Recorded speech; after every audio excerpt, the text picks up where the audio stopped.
What's up, everybody, and welcome to the Golf 360 podcast. I'm the host, Pete Popovich.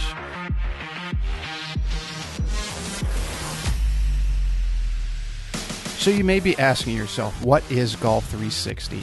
And Golf 360 is a show that was designed to introduce you to people associated with the game of golf to help you improve not only at your game, but also your life.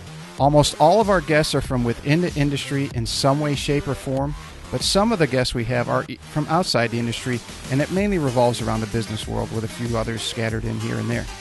Now, all of the guests that we have a few things in common. One, they all were highly successful and accomplished in their field.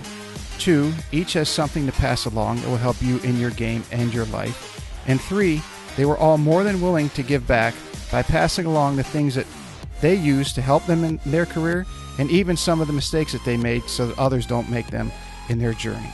So I hope you find listening to them as enjoyable as I did interviewing them, and that each and every one of you benefits from the information that they so willingly and graciously pass along. This podcast is brought to you in part by Just Thrive Probiotic.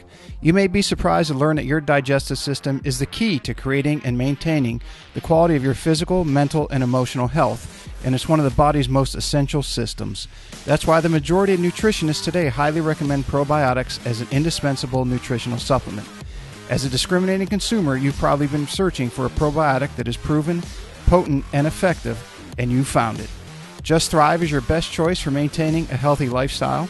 Just Thrive Probiotic captures the power of hundreds of thousands of years of nature's design with a specialized bacillus strain formulation that guarantees survivability through the stomach and upper digestive system.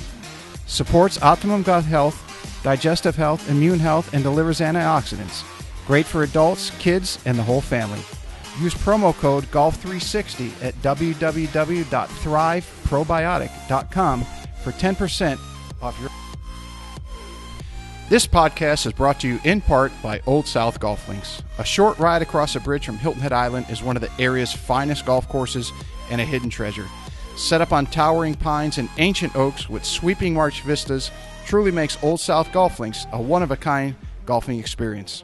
The Clyde Johnson design was named one of the top 10 new public courses when it opened, and it also takes full advantage of the natural beauty of the Low Country. Old South is a fun and unique challenge for golfers of every skill level and a favorite of both locals and visitors. Whether it's your first time here or you're a regular, you'll be treated and feel like family. From the bag drop to check-in at the fully stocked pro shop with both men's and women's apparel, to breakfast or lunch before or after your round, the staff is always ready and willing to help.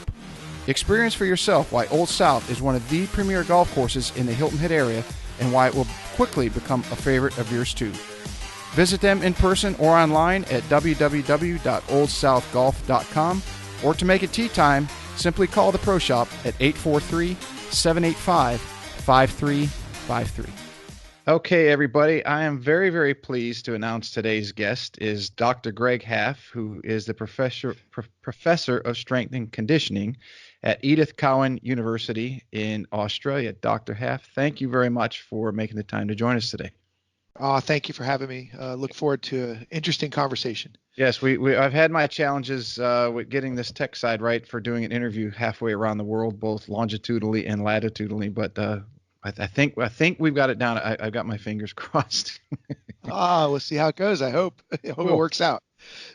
Let me jump in. 'Cause you have a long history of education and working yourself kind of as your I'm not going to say it was your hobby. It was maybe more of your passion, the strength conditioning world, and you learned under some very, very well-known people and so on. And you worked obviously with Tudor Bompa, who when you wrote the book Periodization and Theory and Methodology of Training. But when you were younger, what was the attraction to the strength and conditioning world? Well, I think for me, I started out actually had motor skills learning problems, and I was actually in special ed physical education as a kid. Mm-hmm. So I actually started out in gymnastics. I was put there to actually try to improve my motor skills, which it did. I actually went on to be a pretty good athlete. But my father was a Marine, and as part of his ethos, strength training was a requirement. So at the age of 11, I started to strength train with him every morning, just because that was something that he believed in, and then it becomes something I did throughout my teenage years to backfill for track and field and football, which I participated in, as most young males do in the United States. And then always lifted, 5 days a week, 6 days a week, all through my teenage years. Got to college, wasn't playing football anymore, and was running track and field for East Stroudsburg University. And one of the coaches there wanted me to get a little bit bigger and a little bit stronger, and introduced me to Olympic weightlifting, and then was talent ID'd by York Barbell as a weightlifter, and then kind of just went from there. So I was really just interested in lifting weights. It was something I did with my dad, and it was something we did together for many years. And then it's just part of who I am. I've always trained. Very rarely do I not train. It's kind of a standing joke at the NSCA. When I was president, they had to schedule in lifting time no matter where I was in the world, and coordinate that for me. So I tend to bring my lifting shoes with me everywhere I go. I actually have an extra pair that is my travel pair. Very similar to some of the greats. Keo Häkkinen from Finland is the same way. He actually brings his lifting shoes everywhere he goes, and as does Mike Stone. So good company to be in. But for me, it's kind of a microcosm of life, the weight room. So when I was in college, I really wanted to be a strength coach. That was what I had intended to do. But then ended up working with Mike Stone and saw something a little bit different and went a little bit different path. I still strength coach on a regular basis, but it's not my main focus at the moment as far as professional outcomes. Are you focused more now on the research, or is it the educational portion? What are you into now? Because I know you have such a vast array and knowledge on all things related to the topic. I actually think all of those things are interrelated, in the sense that my core philosophy is really centered around the fact that if I'm doing research that doesn't impact applied practice, then it's not worth my time. So in order to understand what applied practice wants, I have to be engaged in applied practice. So I actually still coach 6 days a week here at Edith Cowan University. I mean, I mainly coach weightlifting, but it's still strength and conditioning in some aspects. And I do sometimes coach with sports teams and stuff like that where I can. It's a little different here because we don't have college sports. When I was at West Virginia University, I used to go over to the strength facility and spend time there and engage with the strength coaches, and sometimes help with sessions, and just to stay connected to the profession. So I've always tried to do that wherever I've been. Over here, it's a little bit more challenging because we only have professional sports. And I used to do a lot of work with what a rugby team called the Western Force, but they folded a couple years ago. So we actually don't have a rugby team in Perth anymore, a legitimate rugby team, a professional team. So I still coach. I do a lot of research, and I teach because I think it's important that research is disseminated and taught to students so that they can use it in their applied practice. So I'm trying to balance all three. It's a challenge in modern academia now because there's a big drive to find money, and to drive money being the driver for what you do. For me, I don't do that. I get in trouble a lot for that. For me, it's about ideas and trying to improve professional practice. Would you say you're doing, aside from the teaching and helping people train, more research and development in the field? I think what we try to do is we engage with coaches to find out what they're interested in, and then try to answer questions. So, for example, let's say, a coach is interested in velocity-based training and how to best apply it. We may try to unpack that whole construct to determine, A, does it do what people say it does? And B, if it does, can we improve how it's used? If it doesn't, why doesn't it? And then we can inform the coach of that, and then the coach can make decisions about whether or not they want to employ said technology. Currently, I'm actually working a lot more in the military space or the tactical space. Mm-hmm. I'm actually engaged with the Australian Special Forces, or the SISR. So I actually have students that are embedded there with the combat groups. That's actually probably at the moment my biggest passion, being that it has a personal connection, being that my dad was a combat Marine, and then I was not in the military due to an injury. Actually, if I hadn't injured my arm training for the Olympics, I probably wouldn't even be in academia. I would have been in the Marine Corps. Hmm. The that construct is a little bit different because what we're trying to do is save lives, and we're trying to find better ways to train the soldier to be more resilient, more lethal, and more healthy in this construct of being able to engage in combat situations around the world. And that's been an exciting change of events for us over the last 9 months. It's probably the most meaningful research I'll ever do because it has direct ramifications in life and death. So I think it's pretty cool. It's definitely something we enjoy. Oh yeah, it sounds very cool. I hesitate to ask you to describe more about it, because I would have to say if it's special forces, it's got to have some type of top secret type stuff that you're working with. Yeah, it's really interesting. Somehow I've been able to gain clearance to the Australian military, and they've invited me. I haven't sought them out, so I think that was a real compliment for me as a person, I think. And I have a doctoral student and a master's student who are embedded. Basically, we're just doing really cool work that they drive. They ask questions, we find answers, and I think we'd love to do it in the U.S. With the U.S. military specifically. I would love to do stuff with the United States Marine Corps someday, just to pay homage to my father. Mm-hmm. But we don't talk a lot about what we do. We're just doing it because they are. It's all secretive, and in fact, most of the staff at ECU know that we do stuff with them, and the soldiers come at off hours when they come to campus. Most of the stuff's done at Campbell Barracks, so we're pretty excited about it. That's awesome. But very happy for you that you're getting to do something that's so passionate about, and make a difference. Yeah, absolutely. I think that's the key. It's not about all the papers you get or things of that nature. It's really the people that you impact, and I think that's the important message. Outside of your dad kind of getting you started in training, who were some of the people who helped you along, maybe mentored you a little bit? I think I always share this story. I think I probably wouldn't be a college professor or a researcher or in sports science if it wasn't for Dr. Andy Fry. I actually met him at my first weightlifting meet when I was 18, 19 years old in Allentown, Pennsylvania. I actually was taken there by one of the track coaches to lift in a competition and in the off season. And Andy was sitting next to me, and I remember Arn Kritzky coming out, who was an Olympian from 1988. And I was like, why the hell am I here? This guy's a monster. And Andy tapped me on the shoulder and said, hey, my name's Andy Fry. Don't worry, you'll beat me. And he was pretty friendly, and he was studying with Bill Kramer at Penn State at the time.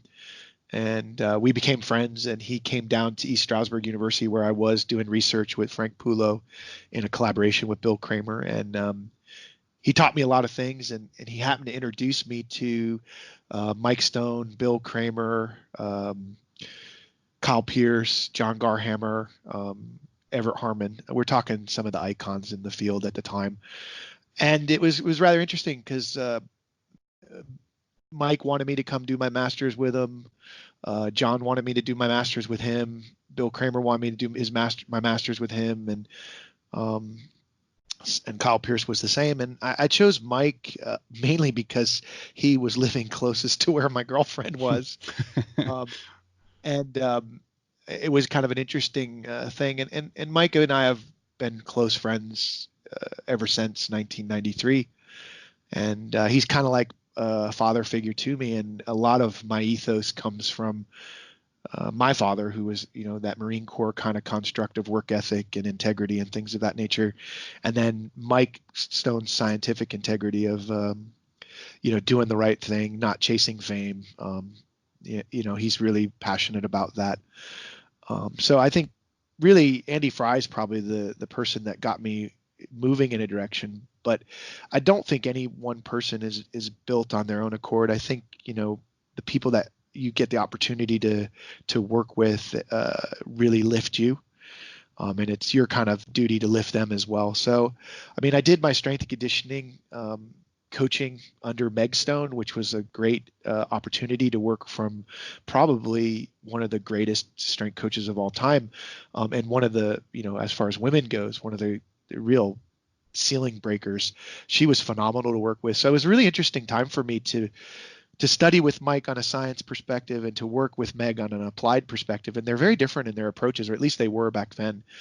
And it was just a really nice model. Meg was a really, really good strength coach that could get people to do things, and Mike was really very cerebral, and that was a really interesting mix of times for me.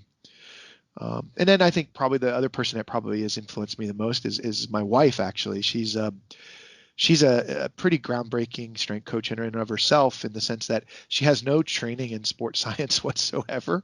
Her specialty is actually French literature, but she's actually one of the best strength coaches I know, because she looks at things in a more personal, communication, holistic way. She understands the science, but not the vernacular. Mm-hmm. And she's one of only 13 women in the world that the IWF has accredited to train weightlifting coaches. And I think that's a real testament to her. Yeah, 13 in the world. I mean, 13 out of how many billion? Yeah, so I'm pretty proud of her, and she actually is someone who challenges my beliefs and my thought processes, because I think one of the challenges as a scientist that I see, not only within myself but those around me, is that the lab is not always the actual real world, and the real world doesn't always work when you try to apply the lab in it. And I think a lot of times we'll be struggling with a construct in the lab saying, okay, how can we solve this problem? And she'll be working out and just turn around and go, well, this is easy. Just do this, this, and this. And 99% of the time it works perfectly because of years of being in the trenches of coaching various people. She actually started with high school kids, and that's where she honed her craft with those kids. And then she was actually handpicked to replace Meg Stone at Appalachian State as a strength coach, athletics coach, which is a testimony to her abilities, that they would pick her as Meg's replacement when Meg moved to Scotland. Mm-hmm. And then when we came to Australia, she was the first woman to be a head strength coach in professional netball. And she actually worked for probably the most famous netball coach in the history of the sport in Australia, a woman named Norma Plummer, who I often say that she's kind of like the John Wooden of netball. So the two of them worked very well together for a good amount of time. And so her ideas actually sometimes blend into mine, and we have many, many, many conversations about training and how to improve people and different ways of looking at things. So I think it's a composite of different people, and all the different grad students that I've had the pleasure of working with as well. They all bring something different to the table as far as experiences or viewpoints that make what we do grow. So I mean, I think that's important, that you have to have people around you to bounce ideas off of and kind of grow your own mindset. I mean, there's things I do now with training that I wouldn't even touch 20 years ago. So, I mean, I think it's just something that's an evolution, and you keep moving forward and growing. But the foundation really starts with my father, Andy Fry, and Mike Stone, really. Mm-hmm.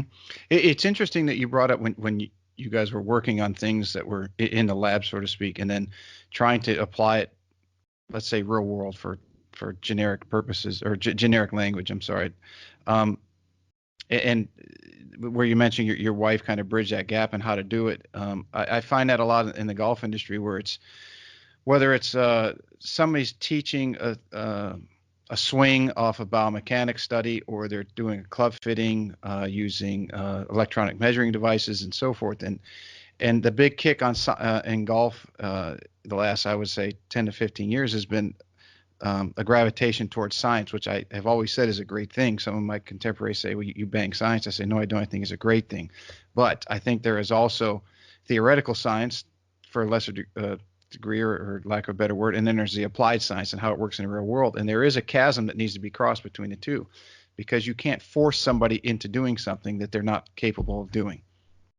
Oh, absolutely. And I think so for me, there's good sports science and there's bad sports science. And I don't want to go on, a podcast and say that, mechanistic sports science is not useful. It's extremely useful, but oftentimes when we do mechanistic sports science that is very controlled in the lab, it just completely loses its ecological validity in the world of sport. And I think that's a challenge.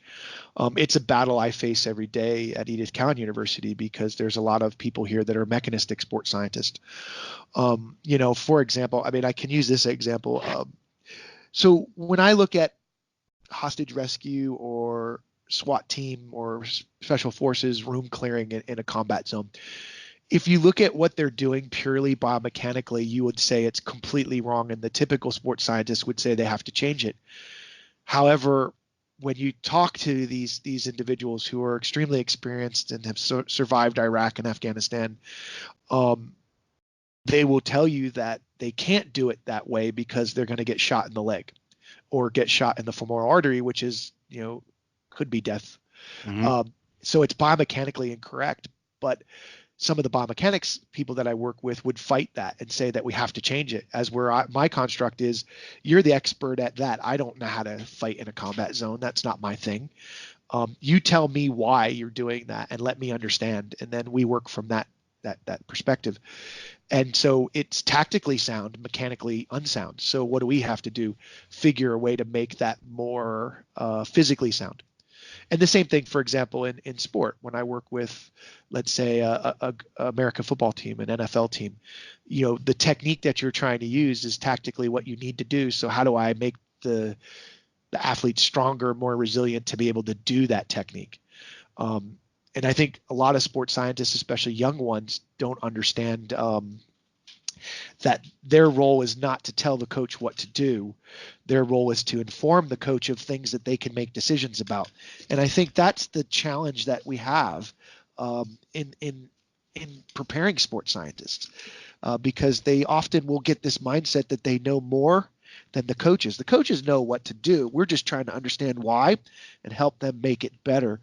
One of my favorite books is by Steve Ingham. And it's about training champions, and it's his journey through the English Institute of Sport and his work with elite athletes there. And it's called Supporting Champions, and he talks a lot about that. The fastest way to lose coaches and athletes is to go in and tell them what to do, as if you know more than them. And I think that's one of our profession's biggest challenges, because from a scientific perspective, a lot of us, not myself, but most people tend to think, oh, I know everything and I'm going to impart my wisdom on everyone. And I just think that's a poor practice for sports science. Mm-hmm. Did you plan on reaching the level that you've achieved? In other words, was it a goal, or did you just do what was in front of you and follow? The next thing you know, you're world class? That's a good question, because I don't actually perceive myself as world class or actually perceive myself as accomplishing anything. I kind of I connect really well with Jimmy Radcliffe, who also says the same thing, because that's not what it's about for me. Awards and recognition is nice, but it's not what I am searching for. I'm on a journey to be a better me, and to find answers to questions. And Mike Stone used to tell us that science is the search for truth. And that's what I'm looking for. Is I've always had this desire to be the strongest person I can be. And that's it on a multitude of fronts. Obviously, in the weight room and in being a strong athlete, that's always been something that's important. I also want to be strong in my faith. I want to be strong in my conviction and strong in my ethical values. So for me, it's always been this search for strength. And I remember the first time I touched a barbell, it felt like it belonged. And that's my space where I am the happiest, is in the weight room. And I'm finding now that in the military environment, I'm also probably equally as happy. So it's this quest for truth, and it's not about being famous. It's never been about that. I actually find sometimes that a bit uncomfortable, because I just am a guy who looks at how to be strong and how to improve performance. It's not like we're saving lives or cancer or solving the major issues like that. So I do find it somewhat humbling. I do appreciate people's respect and people liking the work that we do. We strive to just do it the best we can. And we look back and we see things that we've done and we're like, I wouldn't do that now. But I think that's just getting older and becoming more mature. I mean, I've always tried to be the best I can be at anything. I mean, my father used to say, if you're not going to do it to the best of your capacity, why are you wasting your time? And I think that's important. There's a quote in James Mattis's book that I love about the Marine Corps. It was basically, the construct is that you have to that the Marine Corps doesn't accept less than 100%, but they also do not accept a lack of skill and preparation. So I think for me, that's kind of fits with what my father taught me as a young man. You have to just do the best that you can, and if you've given everything you have and you're not successful, that's okay. But if you can look in the mirror and say, I haven't given everything I can, then you have to take responsibility for that. Mm-hmm. So for me, it was never an intention. I never had a roadmap to being successful or being, even being president of NSCA, I never even thought that was a possibility. It was just opportunities in front of me and taking opportunities when they appeared, but always having a core philosophy, belief, ethos that underpins the decisions that I've chosen to make. And I think, you can't do it without the support of your family and the people around you. Oh, there's no doubt about that. If you don't, I used to think, I used to watch a biography channel many years ago, and they would have, for example, like Millionaires Week, where they had Rockefeller and they had Steve Jobs and they had all these highly, highly successful people. And growing up, I always thought, wow, these guys did all this stuff by themselves, which was completely wrong, right? You never realize the support and the people who are around you that you have to have help you to achieve anything. It doesn't matter if you're trying to bench press 300 pounds. You got to have your friends around you urging you on and encouraging you, because there's a lot of failure involved. And I never understood it. I thought everyone just did everything perfect, and those who did it the most perfect were the highest achievers. Life isn't like that. Completely opposite. Oh, absolutely. And I think the challenge that you have really is, especially nowadays, there's just a lot of opportunities in front of you, and choosing, which ones do you want to take? I got invited to go to China this week and to speak at an internal conference that a lot of strength and conditioning professionals around the world are going to. And I chose not to go due to some internal things at ECU that I need to take care of, and some grad students that needed my presence here on campus, and some things with my family. And, there is always that fear of missing out, but it just wasn't a good timing for me. Mm-hmm. And I mean, I have a good working relationship with the Chinese, so I'm not afraid that I won't be invited in the future. It just wasn't the right time. And you can be stretched too thin very easily and overcommitted. And I think I often am in that space because I am very dedicated to the people that are my colleagues and friends around the world, and often volunteer to help them, probably when I shouldn't, but I will because of the commitment to people that I respect and care about. But I also think, as we can never stop learning. I mean, recently at the International Conference of Strength Training, I had the opportunity to spend a little time with Dietmar Schmidt-Bleicher, who is one of the iconic people in our profession. And it was very interesting talking to him as people were presenting, and they were excited about these ideas that were brand new to them. And Dietmar was like, well, we did that in 1979, or we did that in 1995. And it was so fascinating because it was like standing next to Mike Stone as well.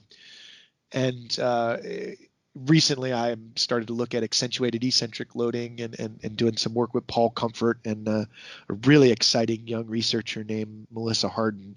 She's going to be a rock star down the line. She's just amazing. And Dietmar had done some stuff in that area. And so we've been corresponding. And the thing that has always struck me about the greats like Dietmar Schmidt-Bleicher and K.O. Hakkinen and Mike Stone and Bill Kramer and Andy Fry is that they never don't take the opportunity to share with other people.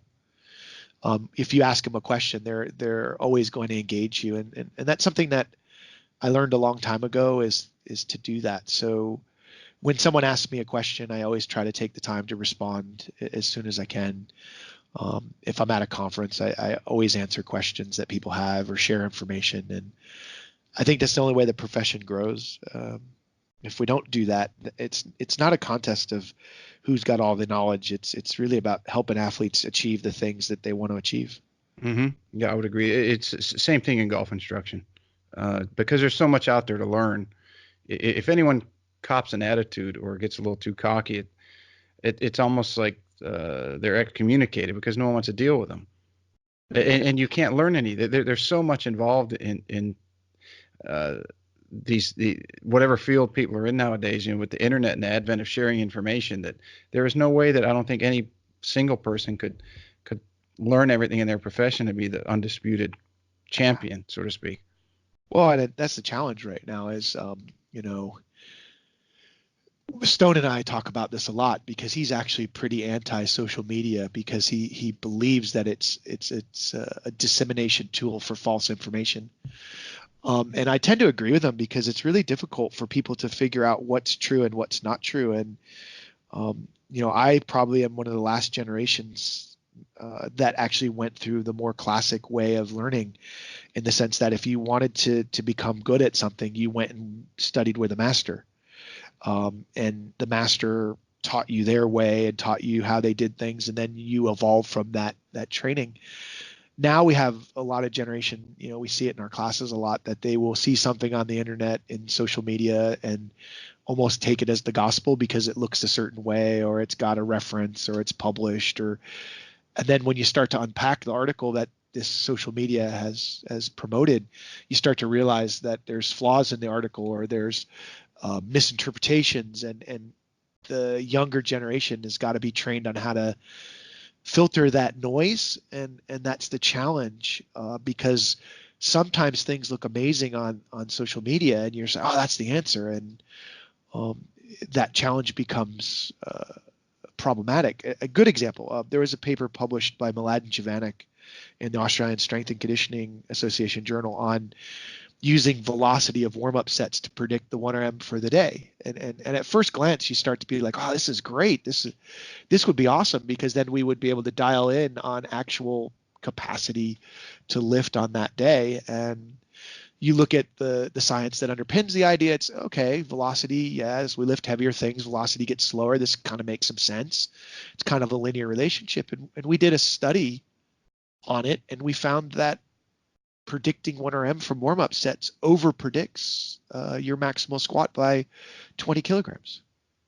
That's problematic, because we actually did the actual 1RM on that day and determined, oh crap, this is problematic. And then what we found was, to get an accurate prediction, you had to get almost to your 1RM, so you might as well just max out,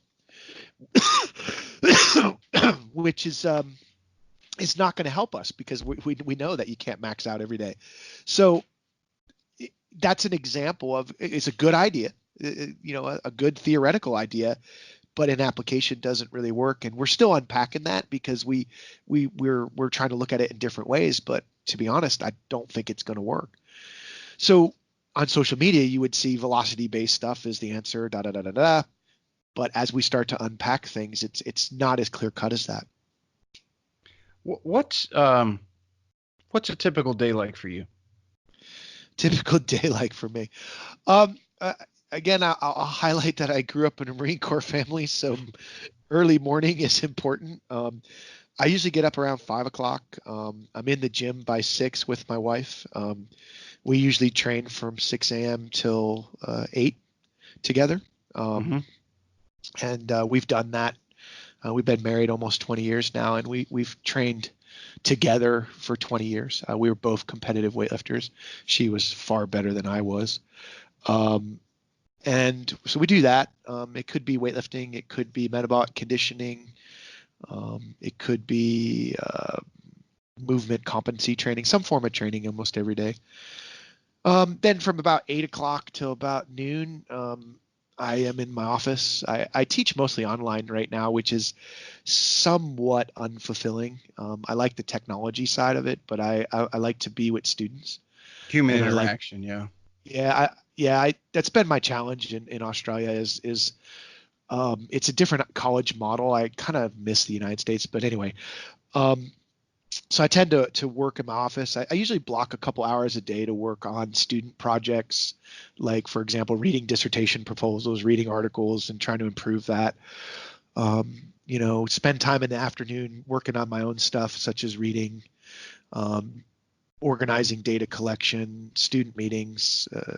I've become more of a manager of people now. Then I don't really spend a whole lot of time collecting data myself. I will with the military because of security clearance issues. We only can take so many people to the base, and so I'll be in the trenches, which will be exciting and rewarding because I do like data collection. And then at night from 5 o'clock to 8 o'clock, I coach weightlifting. And then usually from about 8:30 to 10 o'clock, I read leadership books or books about how people do what they do. I just recently finished Jim Mattis's book, which I thought was exceptional. I'm reading Clapper's book at the moment. I tend to read a lot of military leaders' books. Mm-hmm. I just connect with that. I really love Extreme Ownership by Jocko Willenick and Leif Babin, and the dichotomy of leadership. Stanley McChrystal's stuff was quite good as well. So I tend to read a lot. That's pretty much every day, even on weekends. That's just kind of how I live at the moment. I do spend a lot of time lately. I'm writing a new book on periodization by myself, and taking it a different direction. And then I tend to travel to conferences pretty frequently, but generally that's my schedule. I tend to like a very regimented schedule. I tend to do things very methodically and planned out just because that's, again, that comfort zone for me. Yeah, you can't change who you are, right? No matter how much you research and try to. Did you ever read About Face? No, I haven't read that one. No, I haven't read that one. I could definitely research that. It's really interesting. I tend to read a lot of different things. Lately, I've been reading a lot of stuff by ex-military people like Navy SEALs, and I enjoyed David Goggins' book a lot. I found that very fascinating. He's an interesting character. I got About Face from listening to one of Jocko's podcasts. That was Colonel David Hackworth. Okay. I don't want to spoil it for everybody else. They can go listen to Jocko. I don't want to intrude. I don't want Jocko mad at me by any means. But yeah, that was a very, very interesting book. Oh, yeah. I mean, I'll tell you the other thing I do like. Sometimes I go for walks just to clear my head. I really like Michael Gervais' Finding Mastery podcast.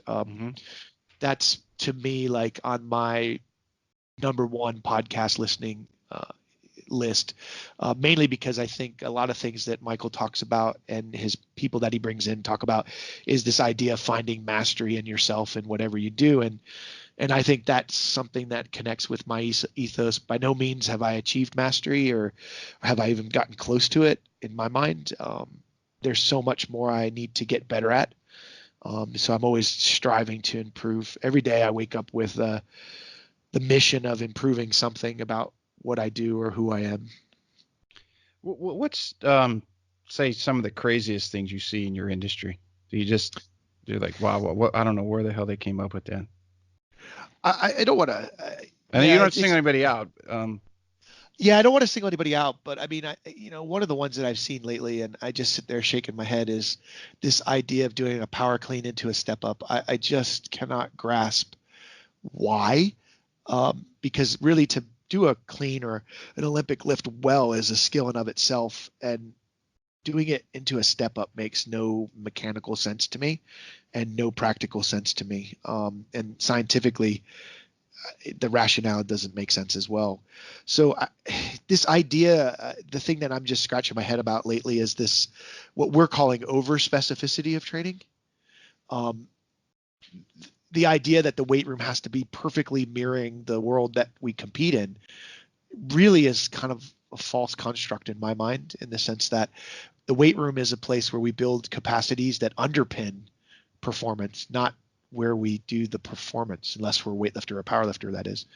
So this idea is somewhat strange to me, because truly, if specificity is to that degree is so important, then we should just wear weights and do the sport. Mm-hmm. And we know that's not 100% the best. We can't really do that, So I struggle with that at the moment. This idea that we're trying to mirror movement patterns in the weight room to the nth degree. And we look now and we see a lot more injuries now than we did 15, 20 years ago. And people try to make the argument that sport is faster, but when you start to look at the results, it's not overall. For example, the 2000 Olympic rowing team for Australia did a basic 1RM back squat 50 to 60 kilos more than the 2016 team on average. And the 2000 team won. The 2016 team didn't. I mean, that's just the basic metrics. And so why have we gone away from, large mass ground-based exercises in some aspects of our profession to more of this single joint over specific kind of movement patterns, yet we're not getting the same performance gain?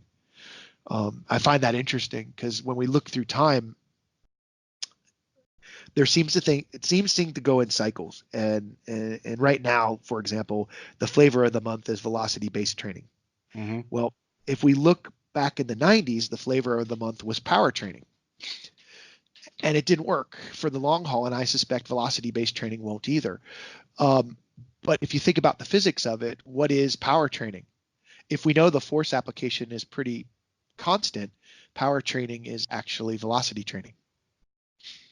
So really, we're just repeating something we did in the 90s, just calling it repackaged. Yep. Yeah.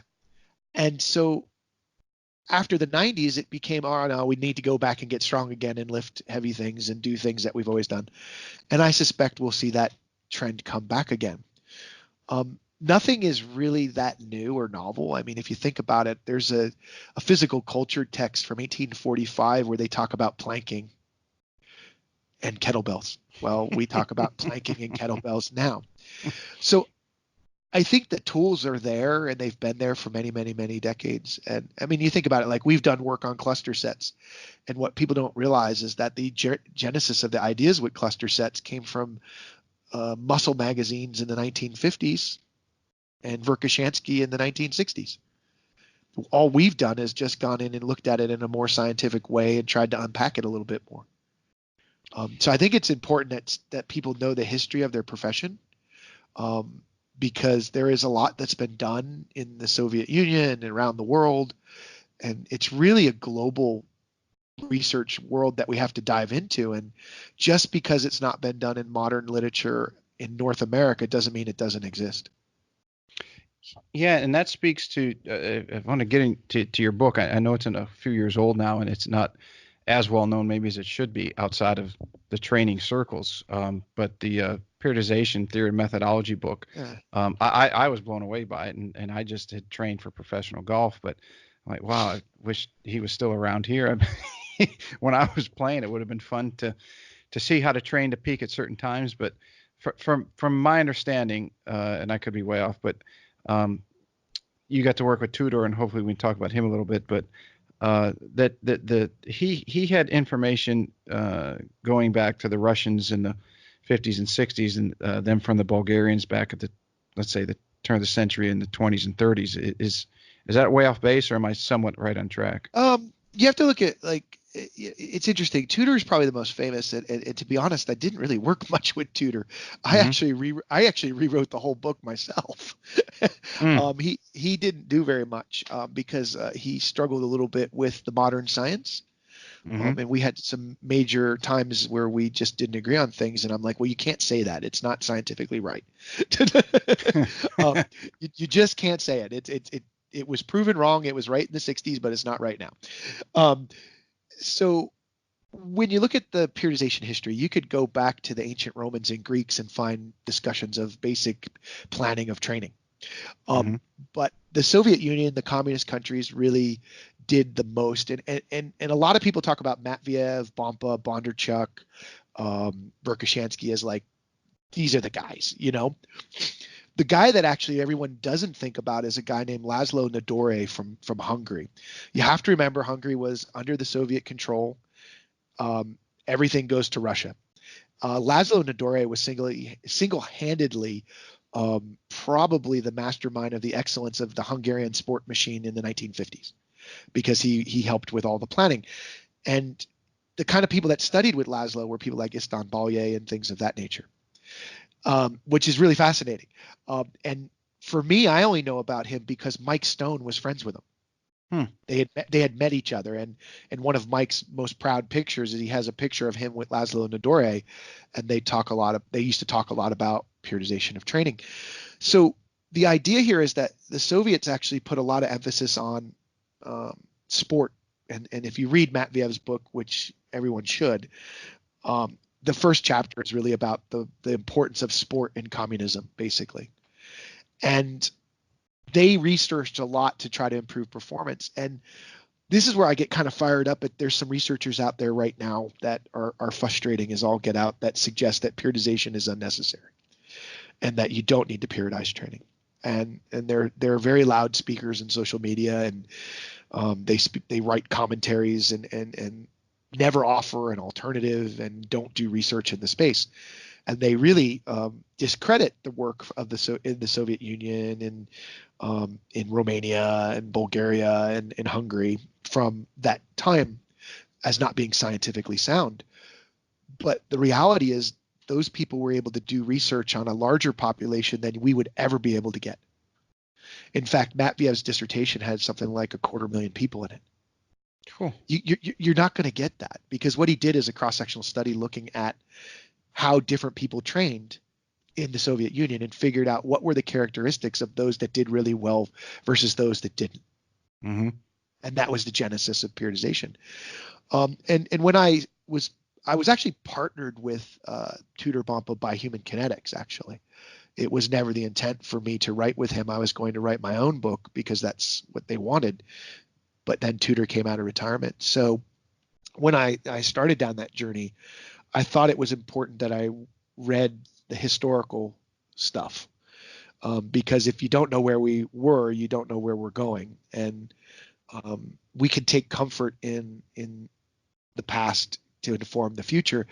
Jim Mattis recently did a speech in New York City where he actually talked about a speech that Lincoln gave that was really quite applicable to the current political climate in the United States. So looking back to look forward. So in periodization, that's what I've tried to do, is I've always tried to look back at the greats and read their work. And even when I've had to get things translated, there's German work that I've had to have people translate for me so that I could understand, what they've done.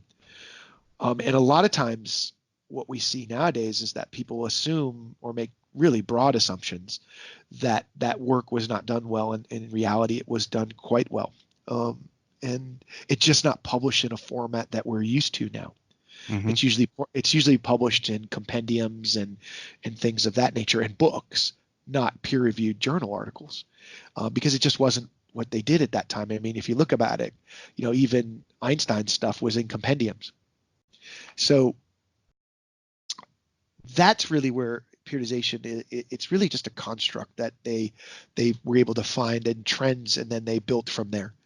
So I think it's really interesting. And they each come at it from a different approach. If you look at Matviev, he has one approach. Bompa has another approach. Verkhoshansky has another approach. Bondarchuk has another approach. Nadore has another approach. But the base principles are the same. Can you just enlighten some of the listeners that might not know what periodization is? So for me, and this is something we're working on right now in the book that we're writing for Human Kinetics that we're somewhat behind on. Periodization, to me, we could look at it as a way of organizing training in an integrative, sequential way.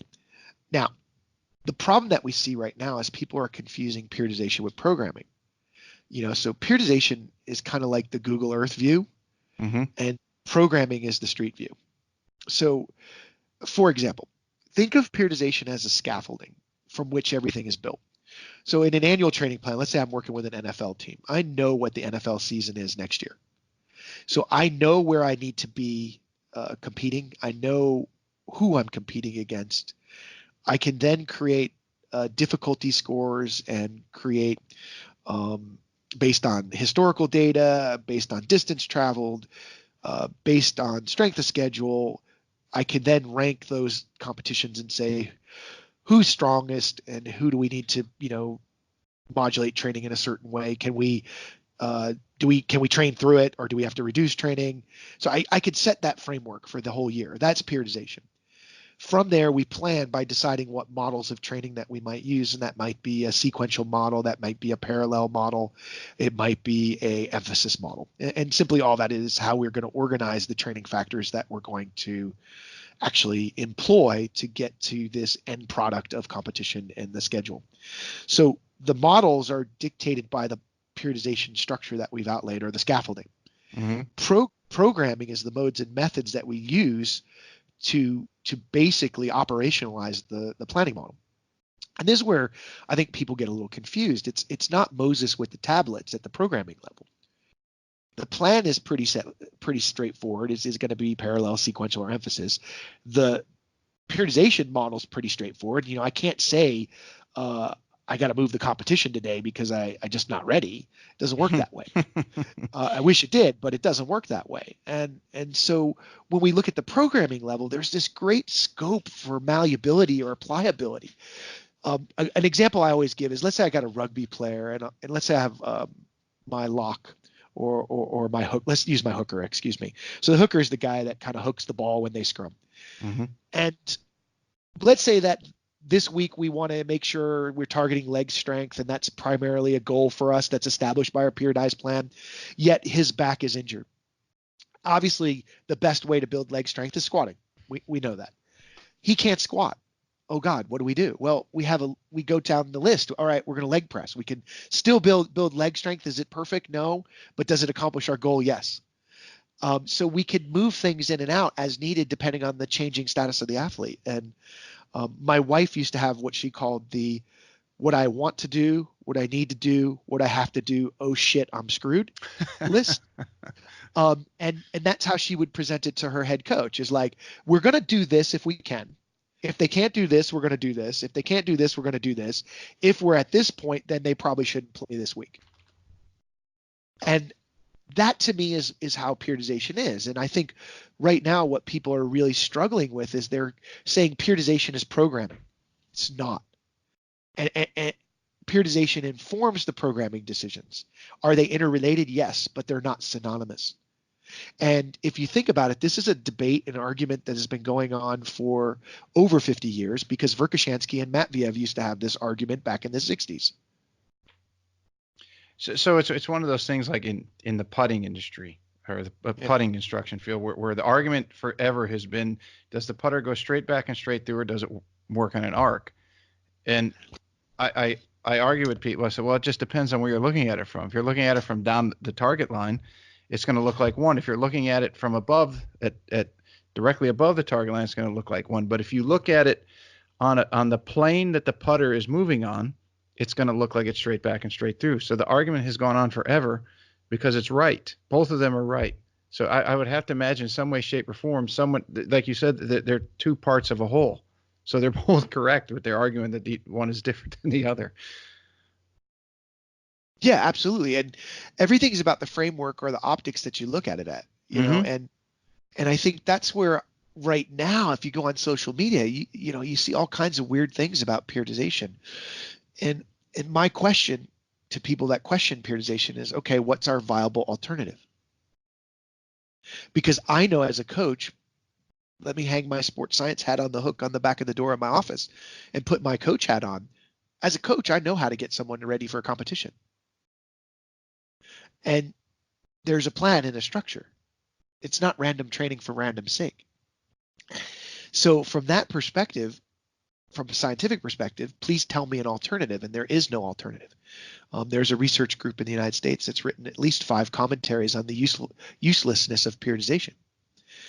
And every time when I read them, I ask the question, okay, let's go with the framework that it's useless. What what do you suggest we do? There's never a suggestion because there is no other suggestion. Yeah, just someone trying to make a name for themselves, most likely is what it is. Or someone who hasn't coached. Again, one of the things I think is important, and Mike Stone did this with all his grad students, and it's a testament to how great he is and also a curse at the same time. Every one of his grad students were required to compete in something. Usually it was weightlifting. Every one of his grad students were required to coach. Usually it was in athletics or football. So you were a strength coach as well.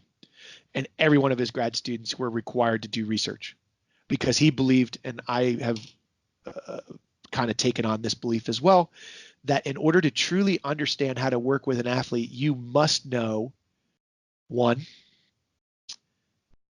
what it feels like to be an athlete, two, what it feels like to coach an athlete, and three, how to investigate things. And if you can do that, then I think you have a better chance of being someone who can bridge the gap between science and application. And that's the NSCA's mission. And I think we do a pretty good job at it. Could we do a better job? Obviously, yes. But from my perspective, that's what we have to do. We're an applied profession, and really the outcome is really performance and athlete success, not how many manuscripts that we actually create. Mm-hmm. Yeah, there was some discussion on the Golf Channel. I don't know if you guys get it all the way down to Western Australia. Brandel Chambly, who of course seems to irk some people, but I find his input quite enlightening sometimes. But he was saying that most of the best teachers, golf instructors throughout history, had also been very good players in their own right. Butch Harmon played the PGA Tour, Jim McLean, and he went down this list. And it was to what you're speaking of, that most of the guys who were and women who were very good instructors were also very good players, and most of the guys who were good instructors but sometimes weren't perceived to be at that the most elite level were more into science and theory, but had not maybe applied it at some of the highest levels the way that the others did. And that was his argument. Well, I think that's important. I will throw a caveat out. I don't think you have to be the very best player, because what we find sometimes with the truly exceptional athletes are born that way sometimes, and they can't explain or don't understand why they do what they do, and they can do things that other people can't. I often find it's the mediocre athlete, the one who has to work really hard and figure out how to do things, that tends to have that bridging capacity at a greater level. But I do think doing things is important. So most of my grad students train with me. Most of them will coach in some capacity as best we can in the Australian environment. We don't have the opportunities like Mike Stone has at his university to engage students in the athletics department because we don't have athletics departments. In fact, there's no athletes on campus, so it's a challenge. I think that's really important. One of the things I think that it does do is, if I have been an athlete, I understand what it feels like to be an athlete. I understand what competition feels like. I understand pressures of success and failure. I understand the feeling of a taper, what's going on in a taper physiologically, but also perceptually. And when as a coach, then I can say to an athlete, I am tapering you this way. You will feel this way, but don't worry, on the day you're going to feel this way. And that better come true. You don't say things that don't come true, but if it does come true, then the athlete has a heck of a lot more faith in what you're doing. Yeah, absolutely. They've taken that step, that blind step. Correct. And I think too, with the coaching perspective, one of the things that Mike really beat into us was that there's a great responsibility with being a coach or a mentor to elevate that person, because they're putting their trust and their faith in you. And I think doing these different elements in your preparation as an applied sports scientist are essential. I mean, I have wonderful colleagues at ECU. Some of them are what I would call mechanistic sports scientists. And you sit there and they're lovely people, and you're like, dude, that's not going to work. You can't do it that way. I mean, our biomechanist and I got into a massive debate one day about how an outside linebacker runs when they're rushing the quarterback, and he wanted them to stand upright more and be more mechanically sound for running. And I'm like, you're going to get killed when the left tackle hits you because you're upright. I was like, I know what an outside linebacker feels like if they stand up too high. They get crushed. And so I think those kind of connections build capacity to help build credibility. Because you come in and you say things like that as a scientist, the athletes are like, this guy's an idiot, and that's the same thing in the military. If I were to go in and say, no, you need to do your hostage rescue strategy like this because it's more sound, they would shut off and not listen to a damn thing I say from that point on. Yeah, that speaks to the development of trust. How do you develop that? And I actually had Randy Soma, who is a former president of top 50 Fortune 50 corporation. We did a whole podcast on that, and and talking to you, I mean, you need that in everything in life, right? You have to have trust, or anything built upon fibs or white lies. I mean, it's not going to go anywhere. Yeah, and that's the thing about being genuine and being honest, and admitting you don't know something is not a bad thing. If you then take the effort to find the answer. It's one thing to admit I don't know something and do nothing about it. And in periodization, that's the thing. I was at a talk one time, and there was a fella on the stage at the NSCA who said periodization didn't work because not everybody wins. And I just kind of cocked my head and was like, well, that's a strange statement, because let's be honest, in sport, the construct is there's winners and losers. Not everybody's going to win. If everybody wins, then it's not really competitive sport, it's recreation. And the way I would frame it with periodization is that periodization increases the potential of being successful. It is not a guarantee of success, because the human can find a way to screw it up. Yeah, exactly. We're not robots. And in fact, I have a colleague here at ECU that he believes in a theory he calls building the robot. And I'm like, but we're not robots. And we can't break ourselves into individual components and say, if I build this tendon or this muscle group, then it's going to be put together with this. It's a dynamic, fluid, multifaceted system that's self-regulating. And periodization is a way to just organize things to manage that person's training in order to guide them towards some outcome. And if you think of it in that simplistic of terms, it's not that complex from a systems perspective. Where it gets complex is the art of the programming side of things, and where do you put certain things within the training plan to maximize the benefit. And that could be very individualized. Yes, I would say, and the higher you go, the higher the athlete is, the more important that is. For example, in golf, you got to play well at the right time. You could shoot 61 and 65 all day with your friends at home, but if you go to a PGA qualifying tournament, or you go Monday qualify, or you're at a tournament itself and you can't break 70, well, that's not doing any good. Yeah. Well, we actually have a saying in our weightlifting team. Everyone's a champion on Instagram. Right. and I don't care if you do a 15 kilogram PR on Instagram if you don't do your best at the national championships. It doesn't matter. It means nothing. Yes, you'll get your likes and people will follow you and things. I guess that has a value. But for me, if you're trying to make the Olympics, it doesn't matter. So the reality is the periodization construct is a way of trying to say, all right, where do I need to be my best? Where do I not need to be my best? And where can I prepare versus where do I need to reduce the preparation in order to be the best I can be? I think if anybody's watching the World Cup of Rugby right now, last week the All Blacks turned it up a notch and basically decimated Ireland. Well, it's very clear that they had been basically, prior to that time point, they were in a different gear. They were training still very hard, and now they've turned it up a gear to make a run into the finals. And this weekend when they play England, it should be quite an exciting engagement, because these are the two best teams in the world at the moment. so the structure of whatever they're doing has to change in order to increase their chances based on what the competition demands are.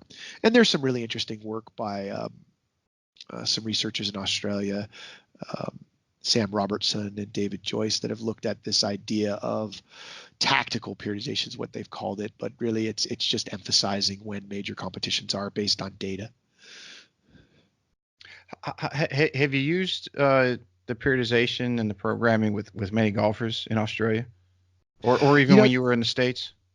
Actually, golf is not something I spent a lot of time with. I mean, we did some golf research. When I was at West Virginia, we got really interested in ground reaction forces and how they relate to club head swing speed. And so we did a paper looking at mid-thigh pull testing to measure, obviously ground reaction forces such as rate of force development, peak force, isometric impulse, and things like that. And what we found that there was a relationship to my ability to put vertical force into the ground into relating to that club head speed. So we had an interest of that because I had some grad students that were interested in that space when I was at West Virginia. So we were interested in trying to say, how could we take Olympic weightlifting as the center of our force production paradigm and use that with golf? Because we know weightlifting, to me, is probably one of the best tools for athlete development because it leverages a multi-joint dynamic system development that seems to underpin a lot of sports performance. It's not that we're not going to do other things like rotational movements and things of that nature, but we use this as our centerpiece. And then we build the elements outside of that. So with golf, we were interested in, okay, let's define if our core belief system actually related to this performance capacity. And it did. And it was very interesting to us. And then we were going to go down the track of doing more in that space, but then I was recruited to come to Australia and basically had an opportunity to come to Edith Cowan University. And I took that opportunity just to have an experience. And I have to say, I truly believe everyone should live outside their own country at one time in their life. I think you definitely grow as a person. You grow intellectually, you grow spiritually, you grow emotionally, because people do things differently around the world, and it doesn't mean it's wrong. It's just different, and you start to appreciate things a little bit differently. You appreciate what you love about your home country, but you also look at other ways of doing things that could be quite beneficial. You had mentioned being at West Virginia. We had a short correspondence back then. Where we were talking about your work in ground reaction forces, and you were at the time. I was telling people that were training in the area, or anyone that would listen to me, I said, you're wasting your time trying to kneel on a Bosu ball or balance disc. If you want serious strength and you want to develop your core, you need to be doing squats and deadlifts.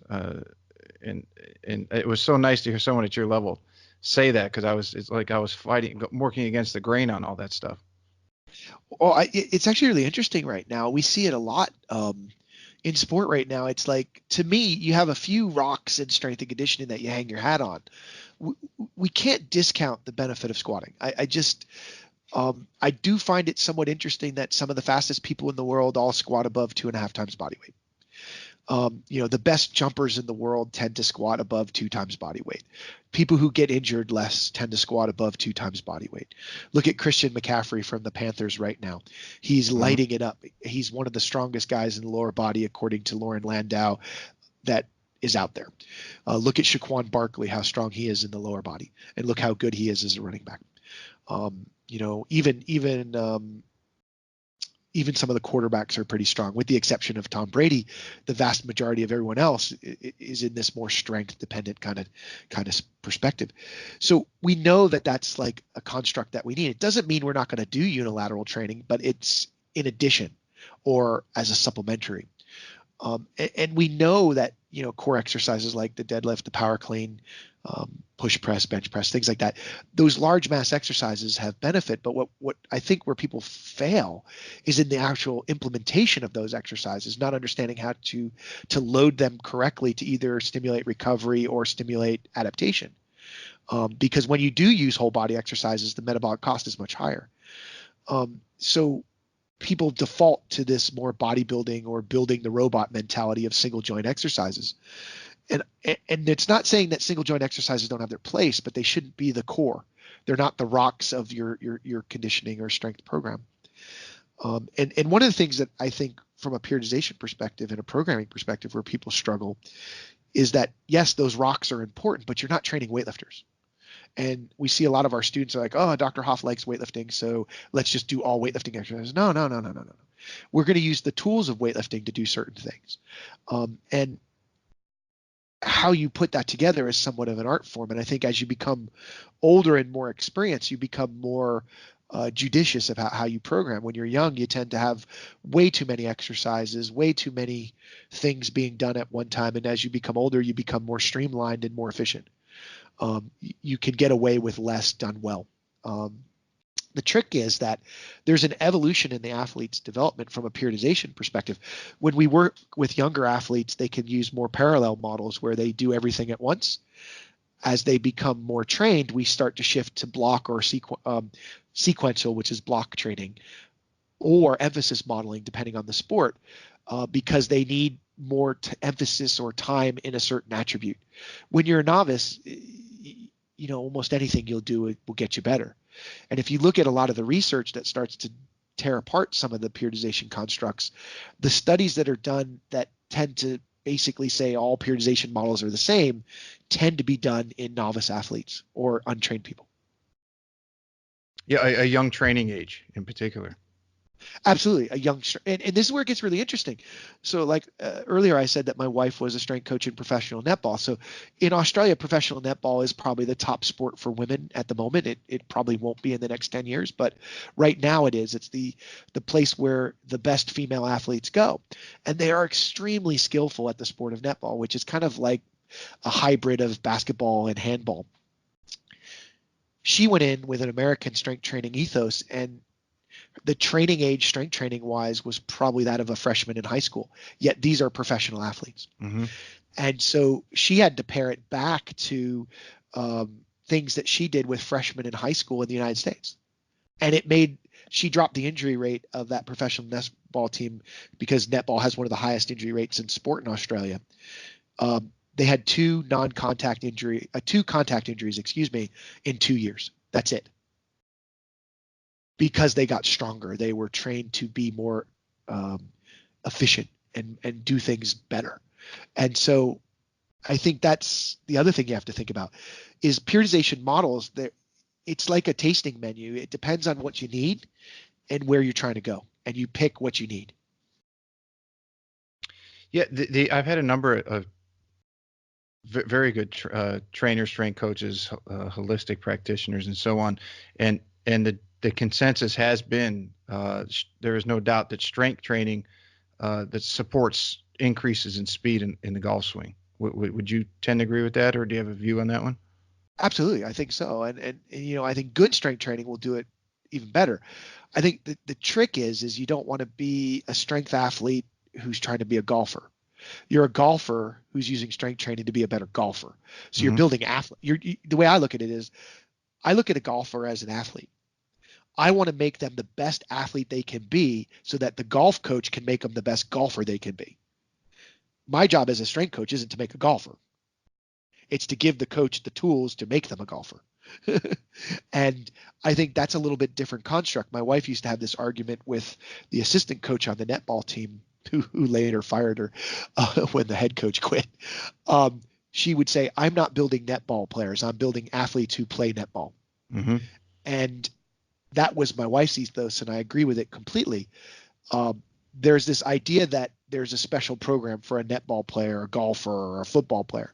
No, we're building athletic attributes that underpin sports performance.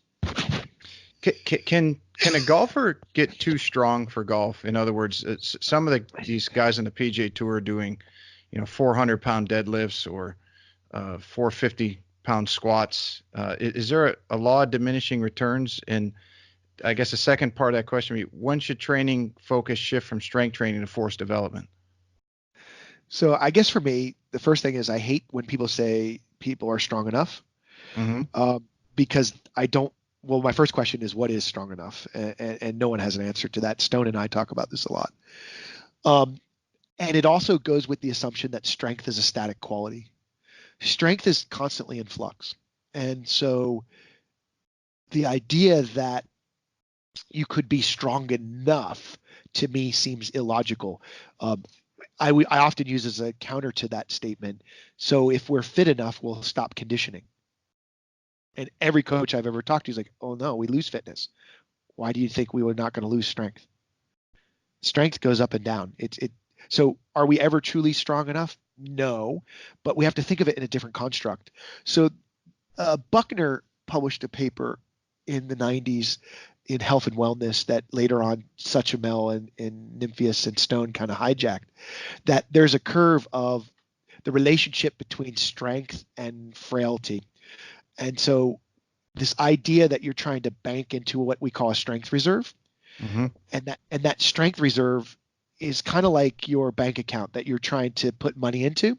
So when you train to be strong, you're banking strength so that when the time that you shift to power, you have this reserve that you can draw upon. That reserve is not indefinite, just like your bank account is not indefinite, unless you're Warren Buffett. His is probably indefinite. But for most of us, there's only so much money in the bank account. And if we're not putting money in, we're taking it out, and that reserve is going to go down. Same thing I believe with strength. So should we focus on being strong? Yes.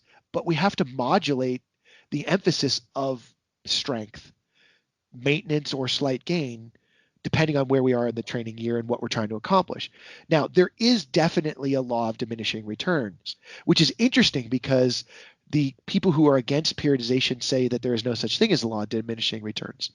Fundamentally, the law of diminishing returns is that in order to continue to get gains in X or whatever, in this case strength, you have to put in X amount more time to get it to go up. As you get to the upper echelons of strength, whatever that may be for your sport, there's a point where you don't have enough time to put in to get stronger. And the commitment to get stronger is so great that it's not worth having that much commitment. So then we shift into what I would call striving to maintain strength. Not that you're strong enough, but you're still striving to maintain it, which means you're still engaging in it. Mm-hmm. Does that make sense? Yeah. Would it be similar to, let's say a golfer is, let's say that they're kind of, they're to the point where they're doing a 300-pound squat, back squat. And as you say, in order to get up to 350, they're going to have to put a hell of a lot more time than maybe they go 2 a days or whatever. And obviously they can't do that while they're trying to play a pro schedule. So would it benefit them more to start training speed where they're doing 300 pounds, but they're doing it at a faster rate in a full range of motion? Well, I think you still would strive to be strong, but you're going to always modulate your training stimulus. And this is where I think it kind of boggles my mind. People kind of get into a rut where they just do the same things all the time.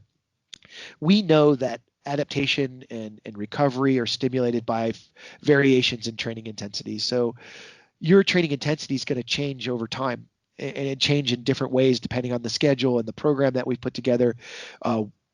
For example, in an emphasis periodization model, I might be in a block where my focus is on certain aspects of golf performance, like hitting the ball, as far as I can.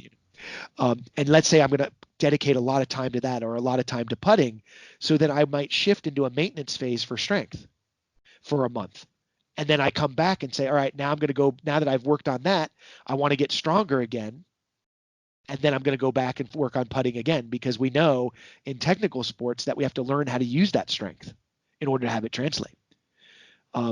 So sometimes, for example, let's say basketball, we worked with the professional basketball team in Perth, the Wildcats. So when they get stronger, if they don't practice shooting with that strength that they develop, shooting becomes difficult because the timing of it's off. Mm-hmm. So we've got to blend those two things. So we may have periods of time where we might do 3 days a week of strength training and 2 days a week of putting, or we might shift it to 3 days a week of putting and only 2 days a week of strength training. So we're shifting what we're emphasizing. So there'll be times for building strength, times for maintaining strength, times for building reserve, time for depleting reserve.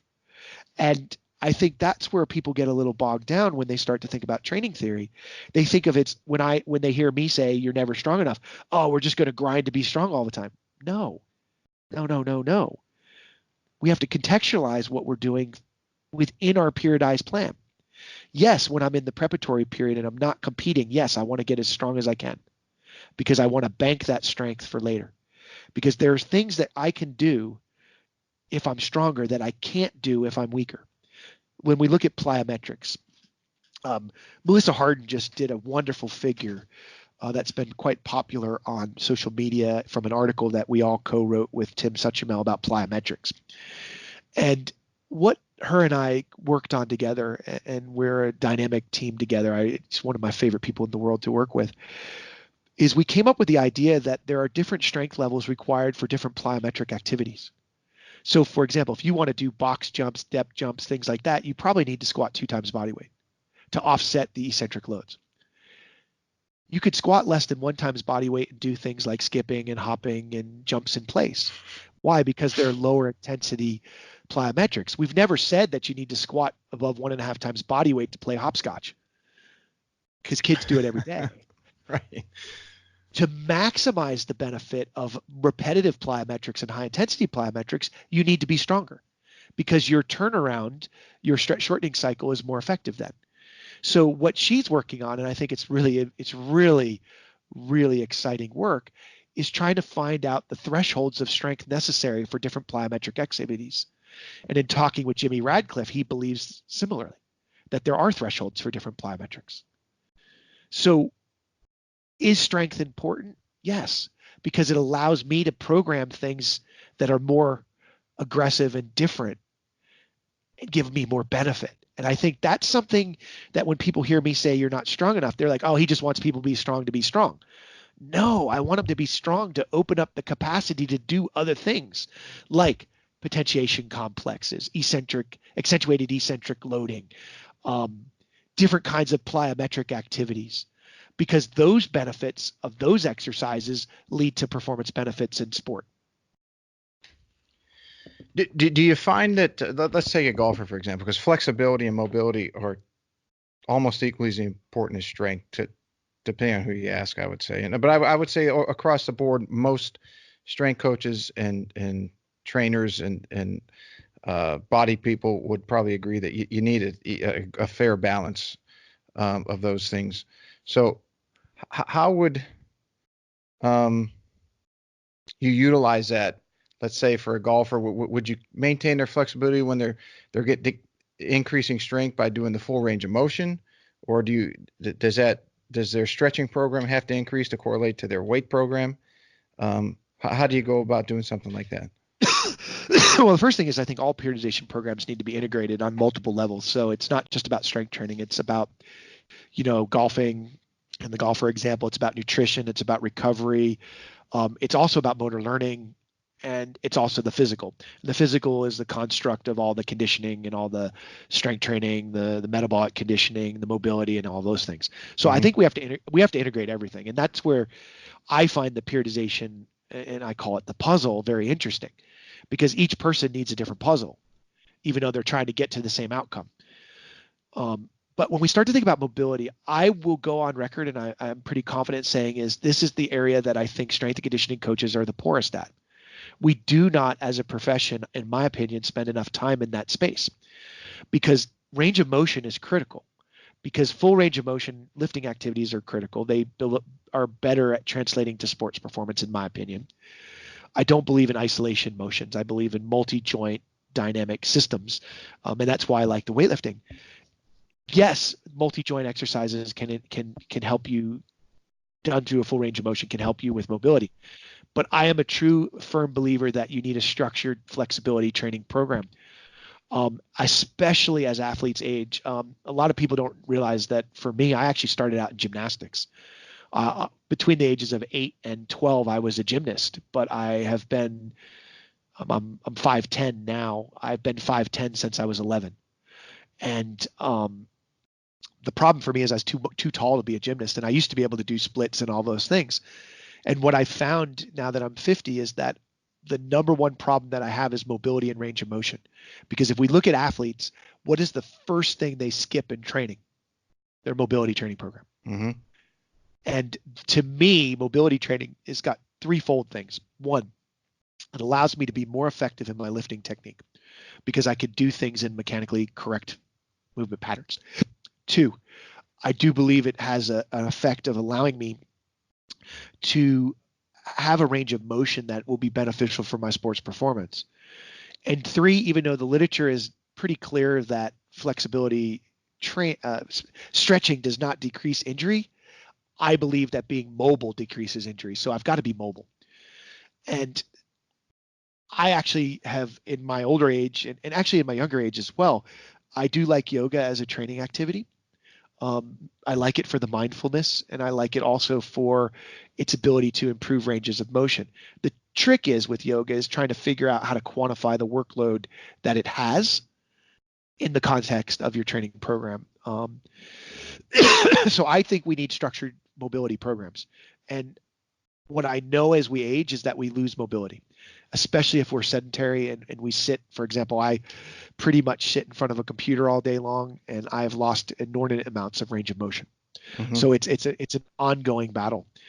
And if you look at, countries where, for example, in the Asian countries, they have a toilet that's a little bit different. You have to squat all the way down. They tend to have a better full range of motion and squatting motions than Westerners who sit on a chair, basically. So for me, I think mobility is critical. I think it should be practiced on a daily basis, and not only as a warm-up activity, but as a session in and of itself for recovery and maintenance of range of motion. Yeah, it makes total sense. I mean, I when I was playing, whenever I trained, I tried to make sure that I was doing stretching almost or equally as much. The last thing a golfer wants is to be too rigid, right? Oh, absolutely, because you lose your fluidity then. Yes. One of the things, though, is interesting. I actually have one of my weightlifters is an ex-gymnast, and one of the things we've talked a lot about is long hold stretching, because the classic paradigm is 30 seconds is all you need. And he was talking about how he's a coach in gymnastics and he's also a national champion gymnast, is that to truly change range of motion, he's talking about 3-minute holds. That's Pavel Tsatsouline. I can't pronounce his name. Yeah. The Russian former KGB guy, trainer. Spetsnazi, the kettlebell guy. Yes. Yeah, he talks about that as well. And mm-hmm. The Russians were the Russians are excellent at gymnastics, and my gymnast actually learned it from a Russian coach. Yeah, and the theory that I was told on the 30 seconds is that's how long it takes a type 1 and type 2 A and B and even the type 2C to relax into the stretch. And I said, well, if it relaxes, why not relax it for a minute or longer? Well, I think the thing is, it's the timing of the stretching, and this is a place of great debate amongst the staff here at ECU, because we do have one researcher who thinks static stretching should be done to prep for dynamic performance, and I disagree. Unless range of motion is a limiter to your performance, then you have to do the dynamic stretching or static stretching, because we know that static stretching done before power performance reduces power output. There's thousands of studies on that. But when we're doing a structured stretching mobility program, long holds are actually quite important to change range of motion, but also following it up with dynamic movement as well. So I actually like with my athletes on days of non-lifting, and this is with weightlifters obviously, is to use mobility, static stretching and dynamic mobility as a recovery training session. And I think that's quite beneficial for them, because in weightlifting, much like golf, there's a rhythm and a range. That if you don't have good range, you can't get into the positions you need. And if you can't maintain the rhythm, you can't do the lift effectively. So golf is not different in that perspective. It's a little bit different in the aspect of the type of mobility that you need. Obviously, thoracic mobility is critical, especially in a rotational sense.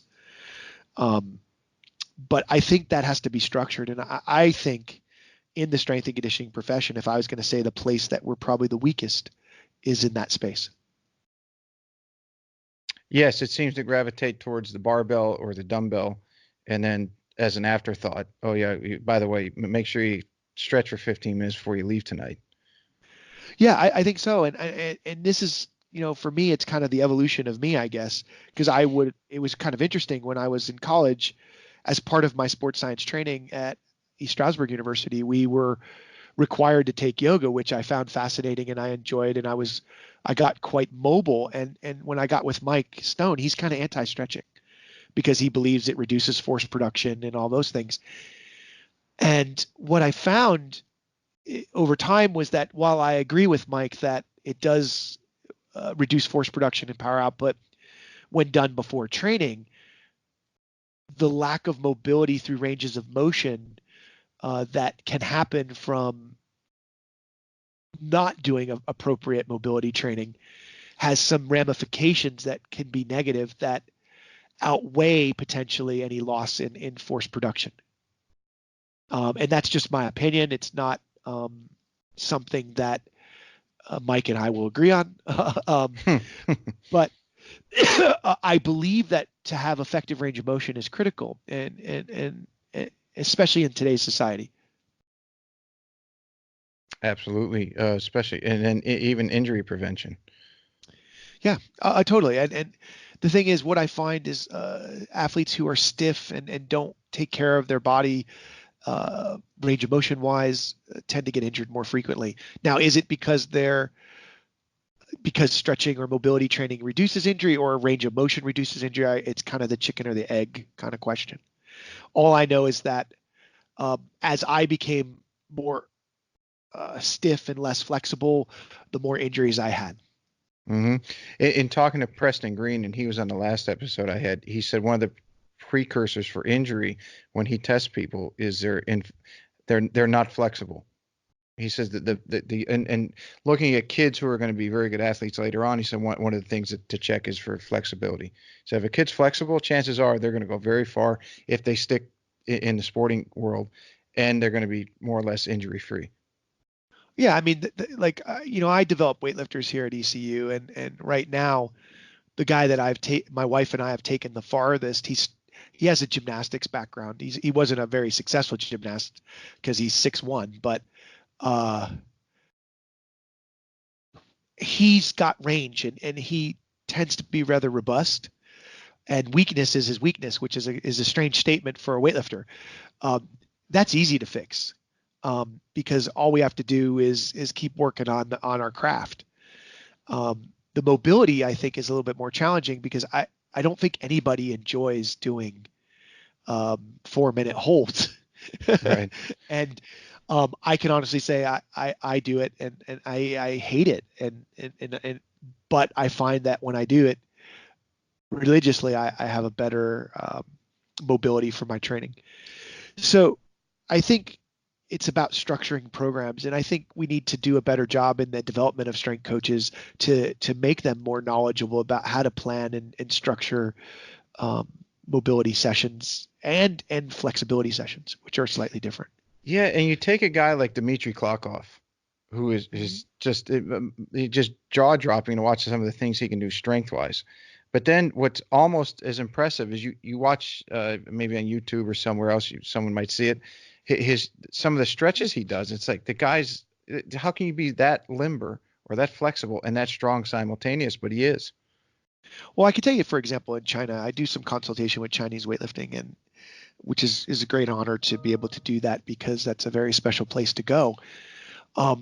They do every morning. They all get together and do mobility work every day. And they do it for an hour to 2 hours. And if you look at the Chinese and their ranges of motion and their strength, it's phenomenal. And you don't see the technical flaws in their lifting that you might typically see in Western athletes because they have the mobility to get through ranges of motion. And so the idea that being strong and muscular is going to reduce mobility is kind of a falsity in the sense that if you maintain your mobility training, it's not going to be a problem. I think that's going to be an important thing. What do you see in the strength conditioning field that has changed the most since you got started? What's changed the most? I think the technology. I think technology is important. Don't get me wrong. So I don't want to be an anti-technology person. Mm-hmm. But I think people are relying on technology to do the coaching instead of the coaching doing the coaching. For example, my wife has got this down from a coaching perspective. If she were to walk into the gym and look around, she has a relationship with every one of her athletes that she coaches so that she can immediately know just by how they're moving, in communication with them, if something's not right. I think a lot of coaches today use monitoring to dictate training instead of inform training decisions. Monitoring should feed into the coaching intuition, not tell the coach what to do.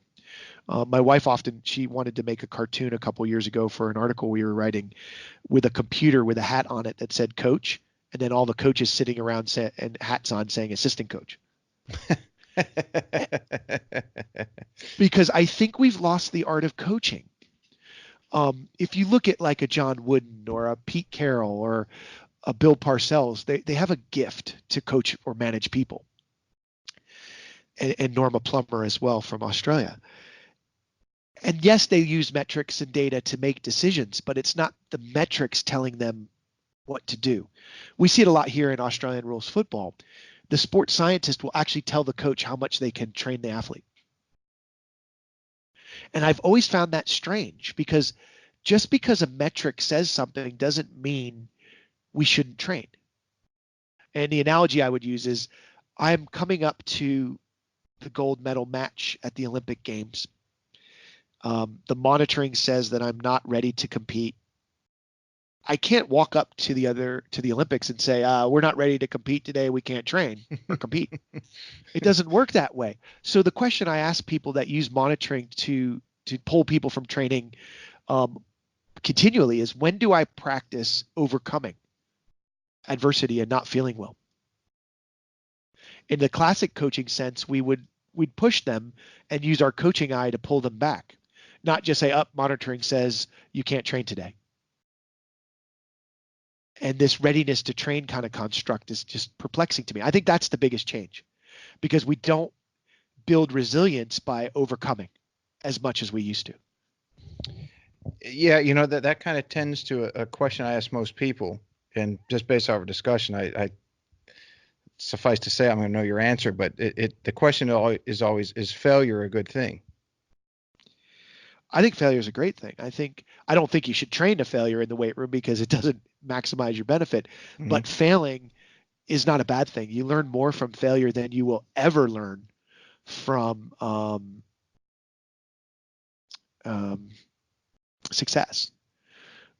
Being humbled is an amazing thing. I know when I first got with Mike Stone, our relationship was contentious at first. Two alpha males, two very strong personalities, and he had to humble me greatly, and he did. And that humbling for me actually made me grow more as a scientist and an athlete than any successes that I might have had.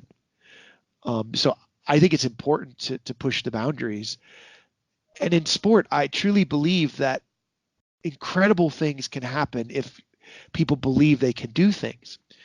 And if you if you link people to, let's say, monitoring in this example, to the belief that if monitoring says X, I can't accomplish Y, then I believe we're putting limits on that athlete.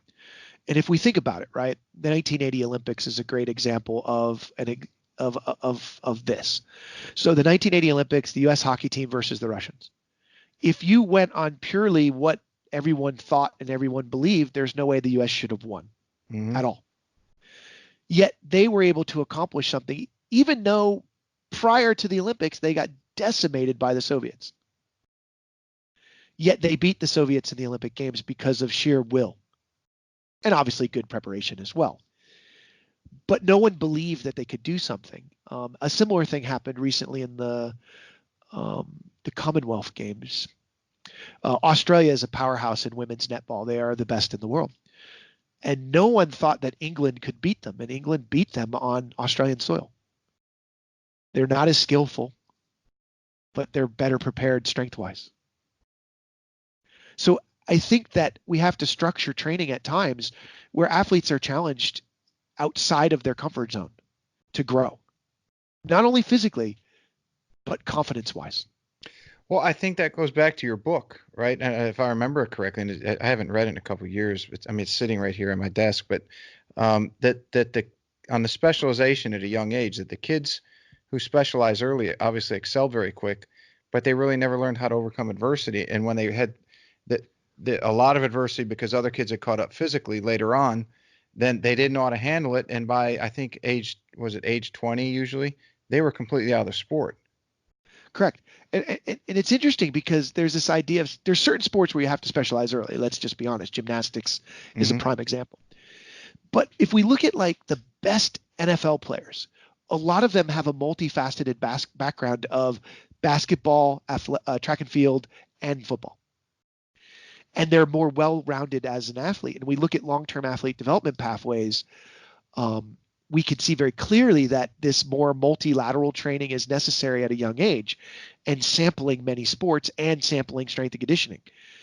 And Rodri Lloyd, Avery Fagenbaum, Greg Myers, John Oliver, these guys are the best in the world at this. And we all agree on this. I'm lucky enough to be able to hang out with them and talk about this construct.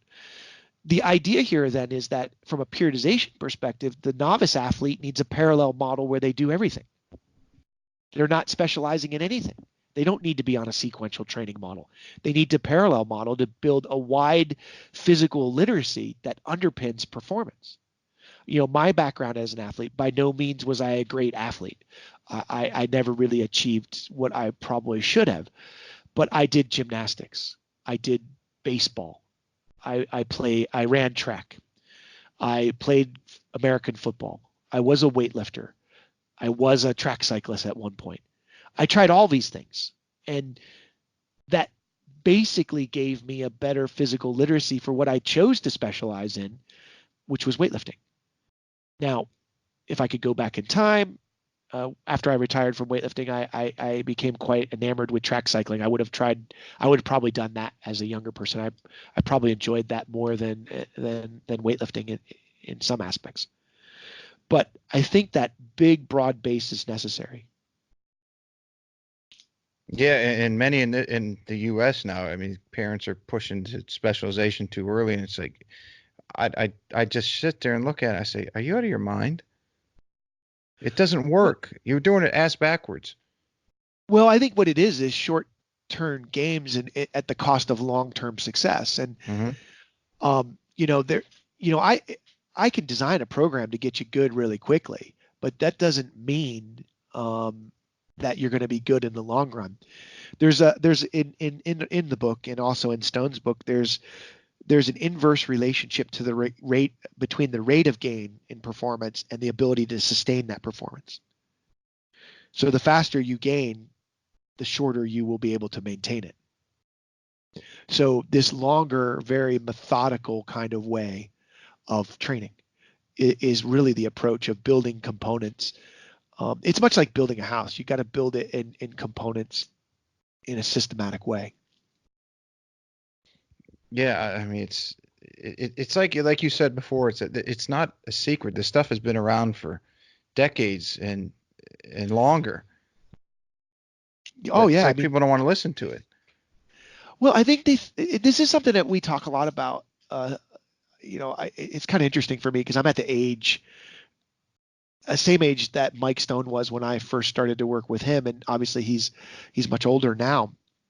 And we talk about this a lot, this idea that for some reason people seem to think nothing happened before the year 2000.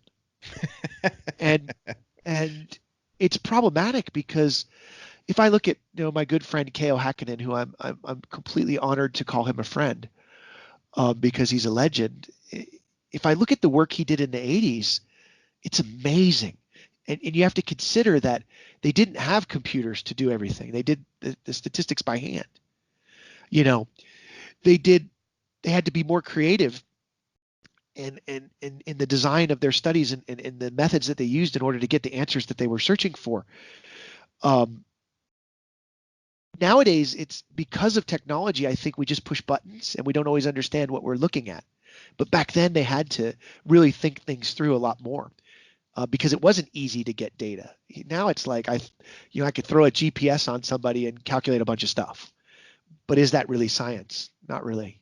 Mm-mm. It's not. It's not science. So I think that's something that we have to be cognizant of right now. There's the scientific literature is being flooded with really, in my opinion, not well done research, and it makes it very difficult for the practitioner to know what's noise and what's actual good.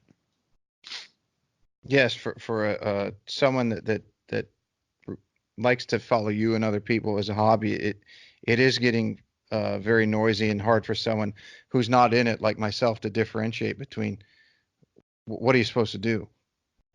Absolutely. And the thing is, it for me, right? A lot of academics start companies on the side and do things, consulting and things like that. And I find it challenging because sometimes I wish to do that, but then other times, I have Mike Stone whispering in my ear from my shoulder saying, well, that ruins your credibility because you have to change things in order to stay marketable. Because really the basics aren't sexy and they work amazingly well. The basics done really well is more beneficial than anything. But people seem to be looking for this magic bullet that's going to change everything. Mm-hmm. And to me, that magic bullet is simply hard work and persistence. Um, if you work hard enough, long enough, you'll be successful. I think Elon Musk mentioned something about that. If you work 100 hours a week, you're going to double the output of someone who's working 50 hours a week. Yeah, yeah. It's interesting. If I'm a big fan of Steve Jobs as well, and he has an interview where he says that you have to love what you're doing so much that when other people would quit, you don't, because Mm-hmm. what you're doing is so insane that you just have to live on your passion for it. And I think that's the other thing is there's this falsity that the strength and conditioning profession is this sexy, amazing profession, and it's an amazing profession, but it's a grind. It's a grind because you're serving athletes and you're working with athletes to make them better. And it's not about you, it's about them. And that's why I truly love Jimmy Radcliffe as a human and as a strength coach. Um, a lot of people don't know this, but I don't mind sharing it.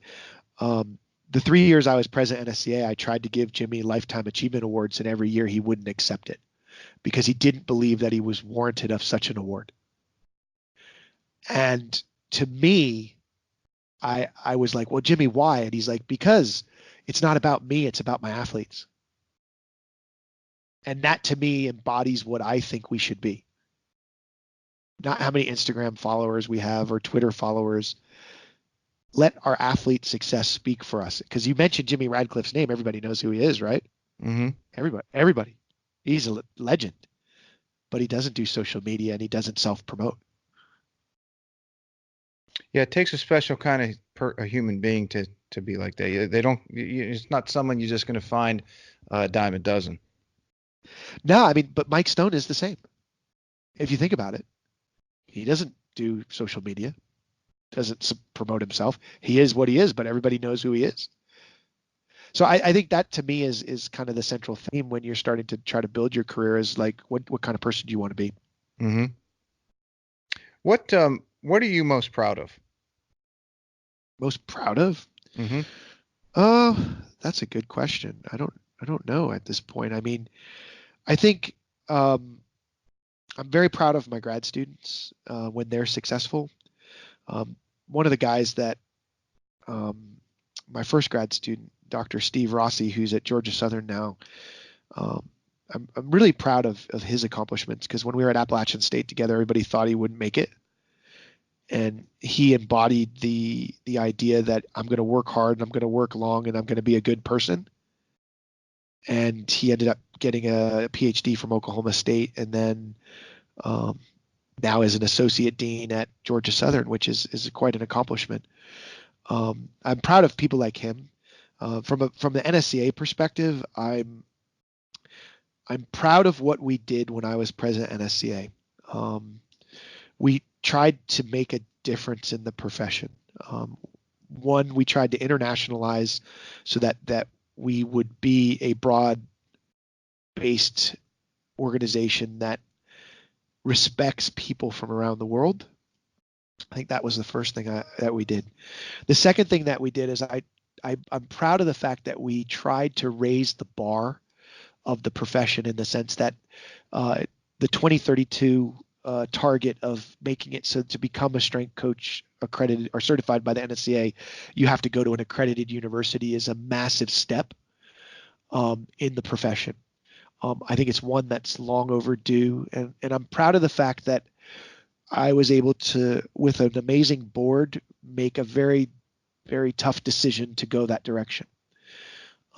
We'll see how it works out. Maybe 20 years from now, I think it's the dumbest idea on the planet.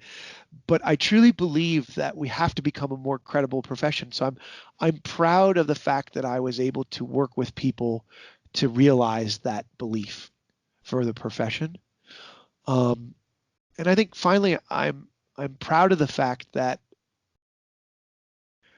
myself as a human being, that I was able to sacrifice myself in a large way to lead the NSCA. It was not an easy thing for me to do because I was the first president to ever reside out of the country. And the amount of traveling that I did to try to heal the organization was extraordinary. Literally, I traveled outside of Australia every 3 weeks for 3 years. Jeez. I put in inordinate amounts of hours, and I was still able to mentor my grad students, still able to produce research, still able to be a positive influence for change. And I'm proud of that, and the fact that the NSCA is an amazing organization. I know it's beat up by people in social media, and there are a lot of people there that are just trying to do a good thing for the profession. And I'm proud of the fact that I had the opportunity to be in that position for a short amount of time and make a difference.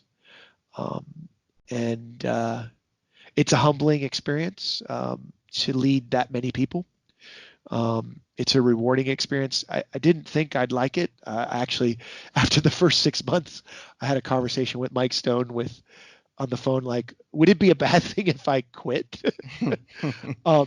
And because it was so hard. And I think that one of the things that really helped me achieve those accomplishments that I'm proud of with the NSCA was the fact that I was able, and I think I'm the only president who's done this, I leveraged the past presidents as my support group.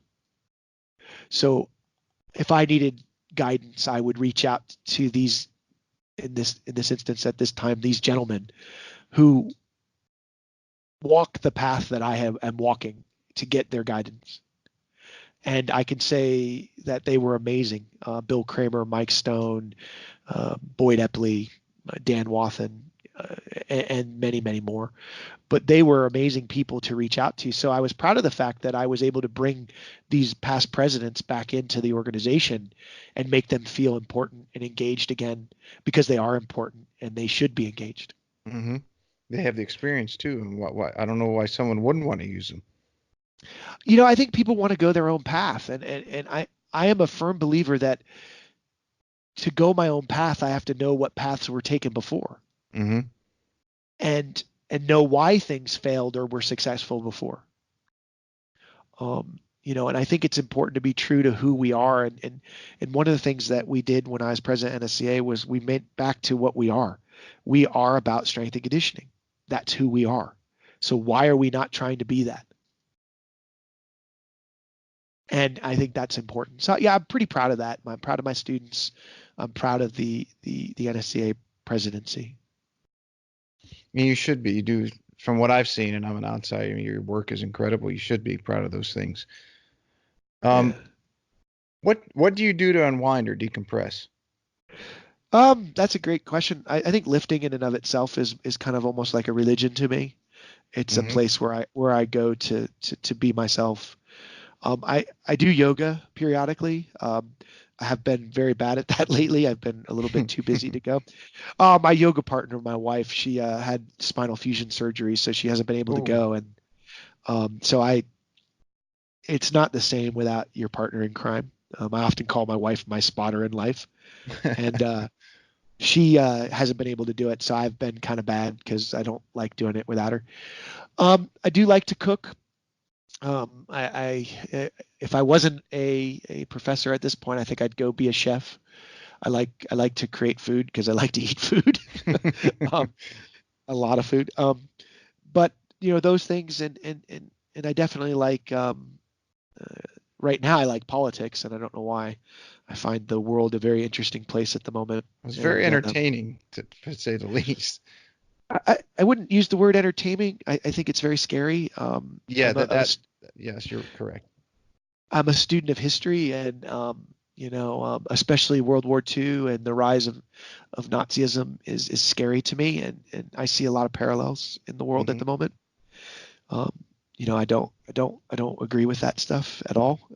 And so I do follow politics a little bit, and I do love reading. I am fascinated by what makes people successful. So for me, I spend a lot of time pleasure reading things in that space. Um, just totally fascinated by that. There's like if I could sit with three people right now whose books I've read to just talk, Jocko Willink, I would love to spend a day with him, just talking about his beliefs and what he does, and even do a training session with him maybe. Hmm. I would love to spend a day with General James Mattis. I find him to be fascinating. And I would totally want to spend a day with Bill Belichick. I find him a fascinating individual. If I couldn't get Bill Belichick, I'd go with Bill Parcells. Um, but I find those people interesting, and I find their stories interesting. So I tend to be a voracious reader. I think that's important. I wish I had more time to read research. I don't read as much as I used to due to the construct of the job that I have at the moment, which is more administrative than anything. Um, but yeah, definitely reading, cooking, yoga, lifting, and I do a little bit of cycling as well. It's interesting you said about General Mattis. I live not very far from Paris Island, meaning Yeah, I 20 know Paris miles. Island. And yeah, and I was fortunate enough to work with the Marine golf team for the all military championships on a few occasions, and hanging around the team and talking to them, um, and staying in touch with them and so on. I had asked them about General Mattis, and there was not one person that ever said one bad thing about him. Oh, he's a soldier's general. I mean, I was talking.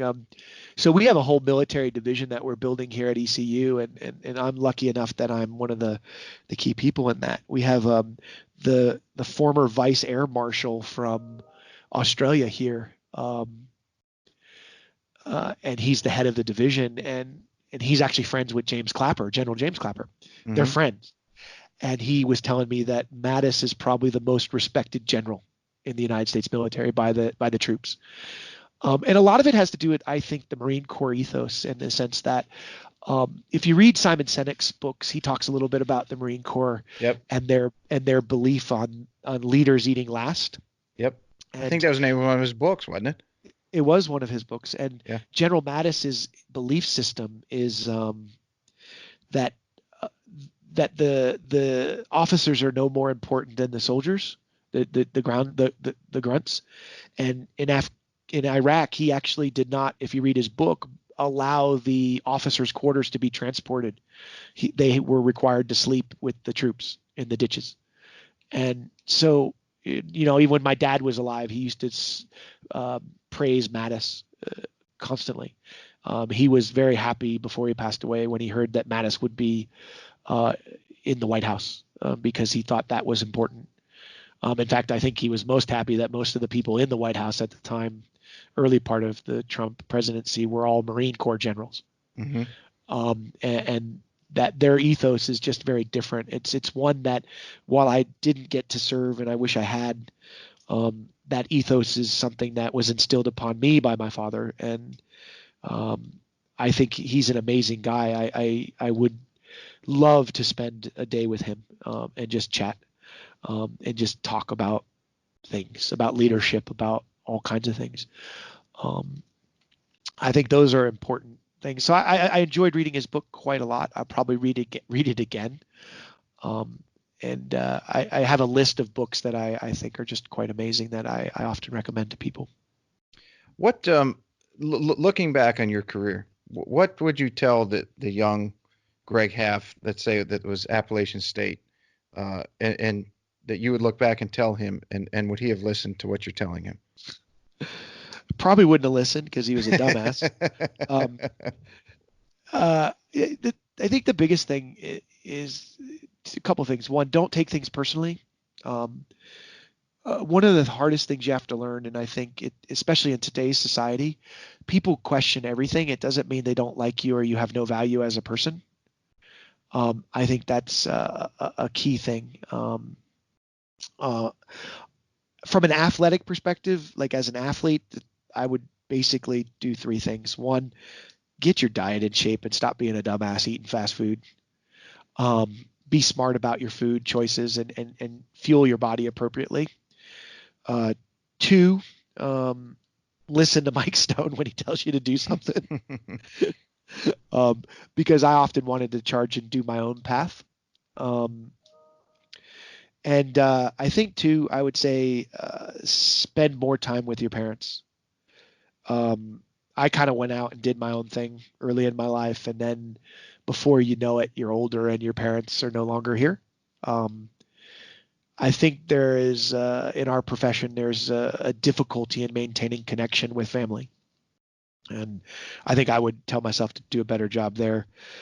From a research perspective, I would have said to myself,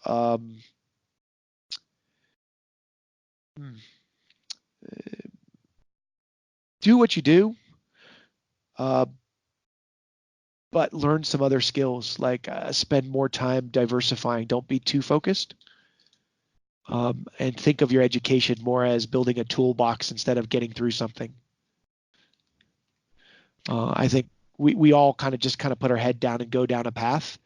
And Mattis had a wonderful quote recently at the dinner in New York City last week, where he talked about listening to other people because they might be right sometimes.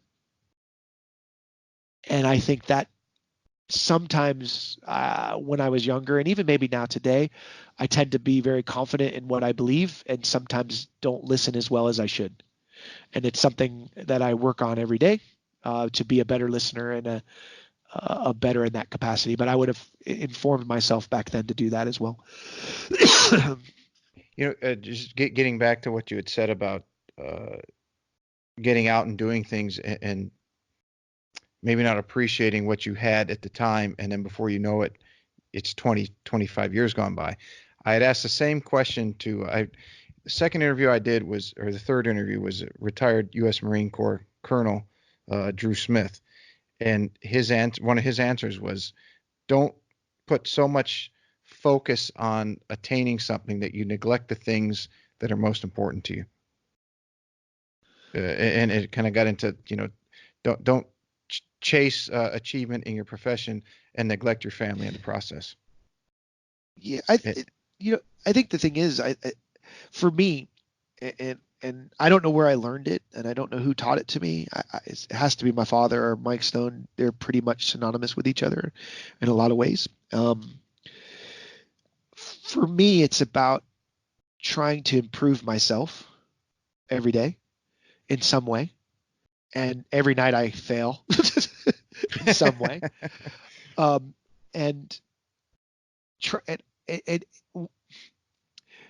Like, for example, sometimes for me, just getting nominated for an award by someone who took the time means more than actually winning the award. And so it's not about recognition. It's about becoming better. And because you could be recognized in many ways for good or bad.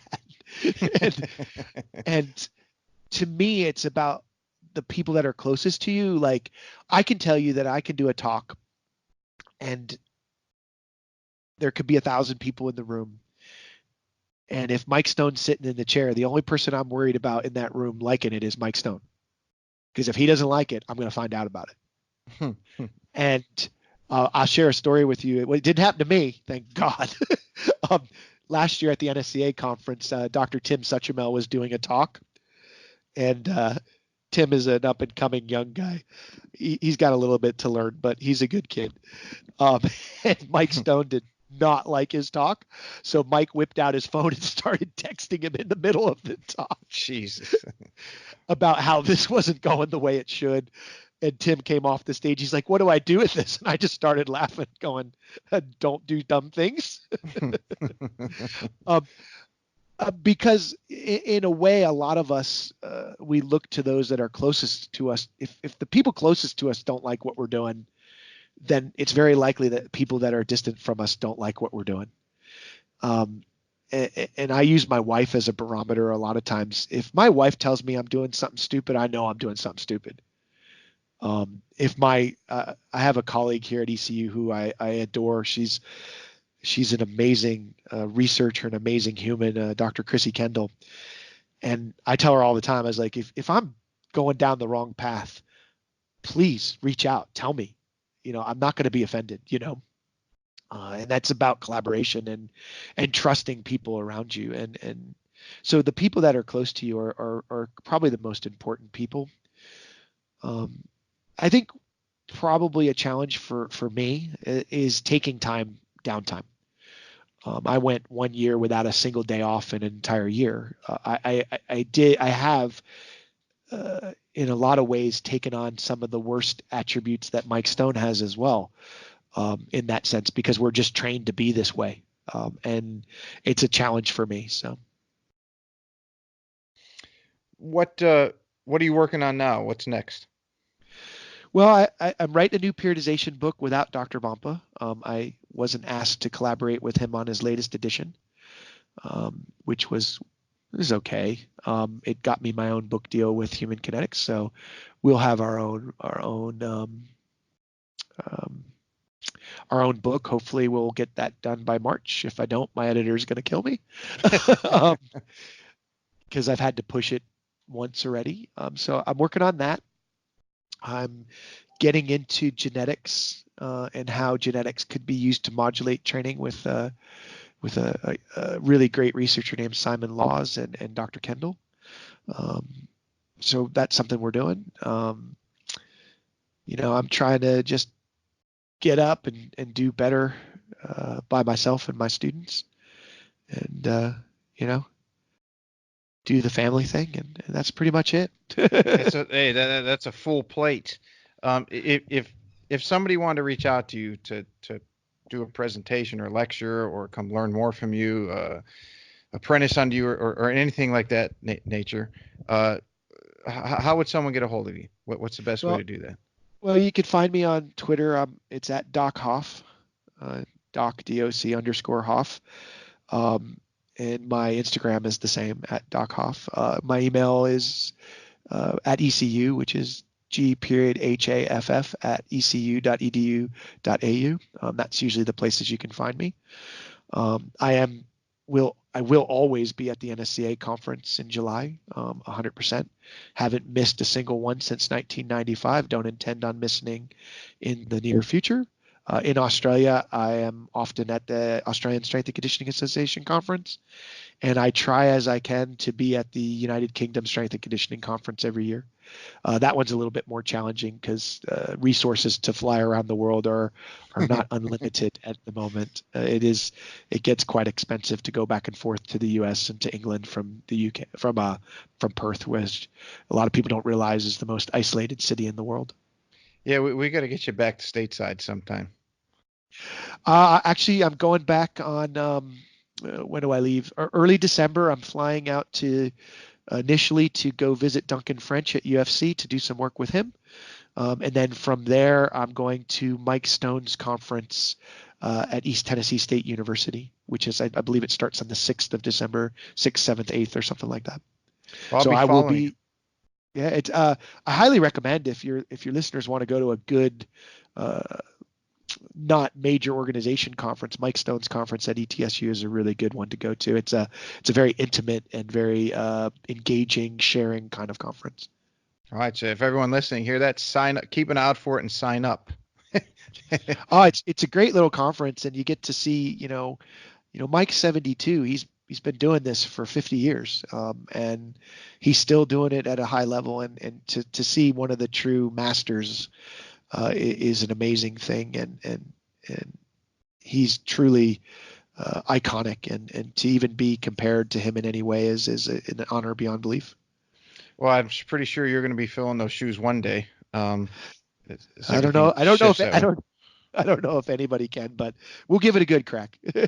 I have no doubt that you'll accept the challenge. Doctor, I can't thank you enough for your time and for putting up with my reschedules multiple times and tech challenges. You've been more than gracious on all accounts. I can't thank you enough. It's a pleasure. It's not a burden at all. It's always fun to talk about what you've done and how other people can benefit from your mistakes. All right, everybody. Thank you so much for listening to today's show. If you enjoyed it, you can find more information on today's episode and other topics at golf360.blog. There you'll find the show notes and links related to this episode, as well as any other episode that we've done so far to date.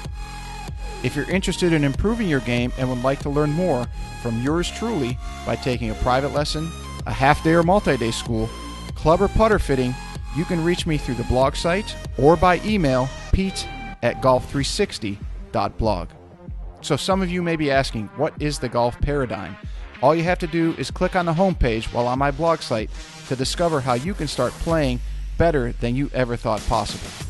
Or you can simply sign up, again, on the blog page for my instructional videos where I give regular tips on all areas of the game to include the swing, club design and fitting, health, fitness and nutrition, the mental aspects, and equally as important, the integration of all those things together.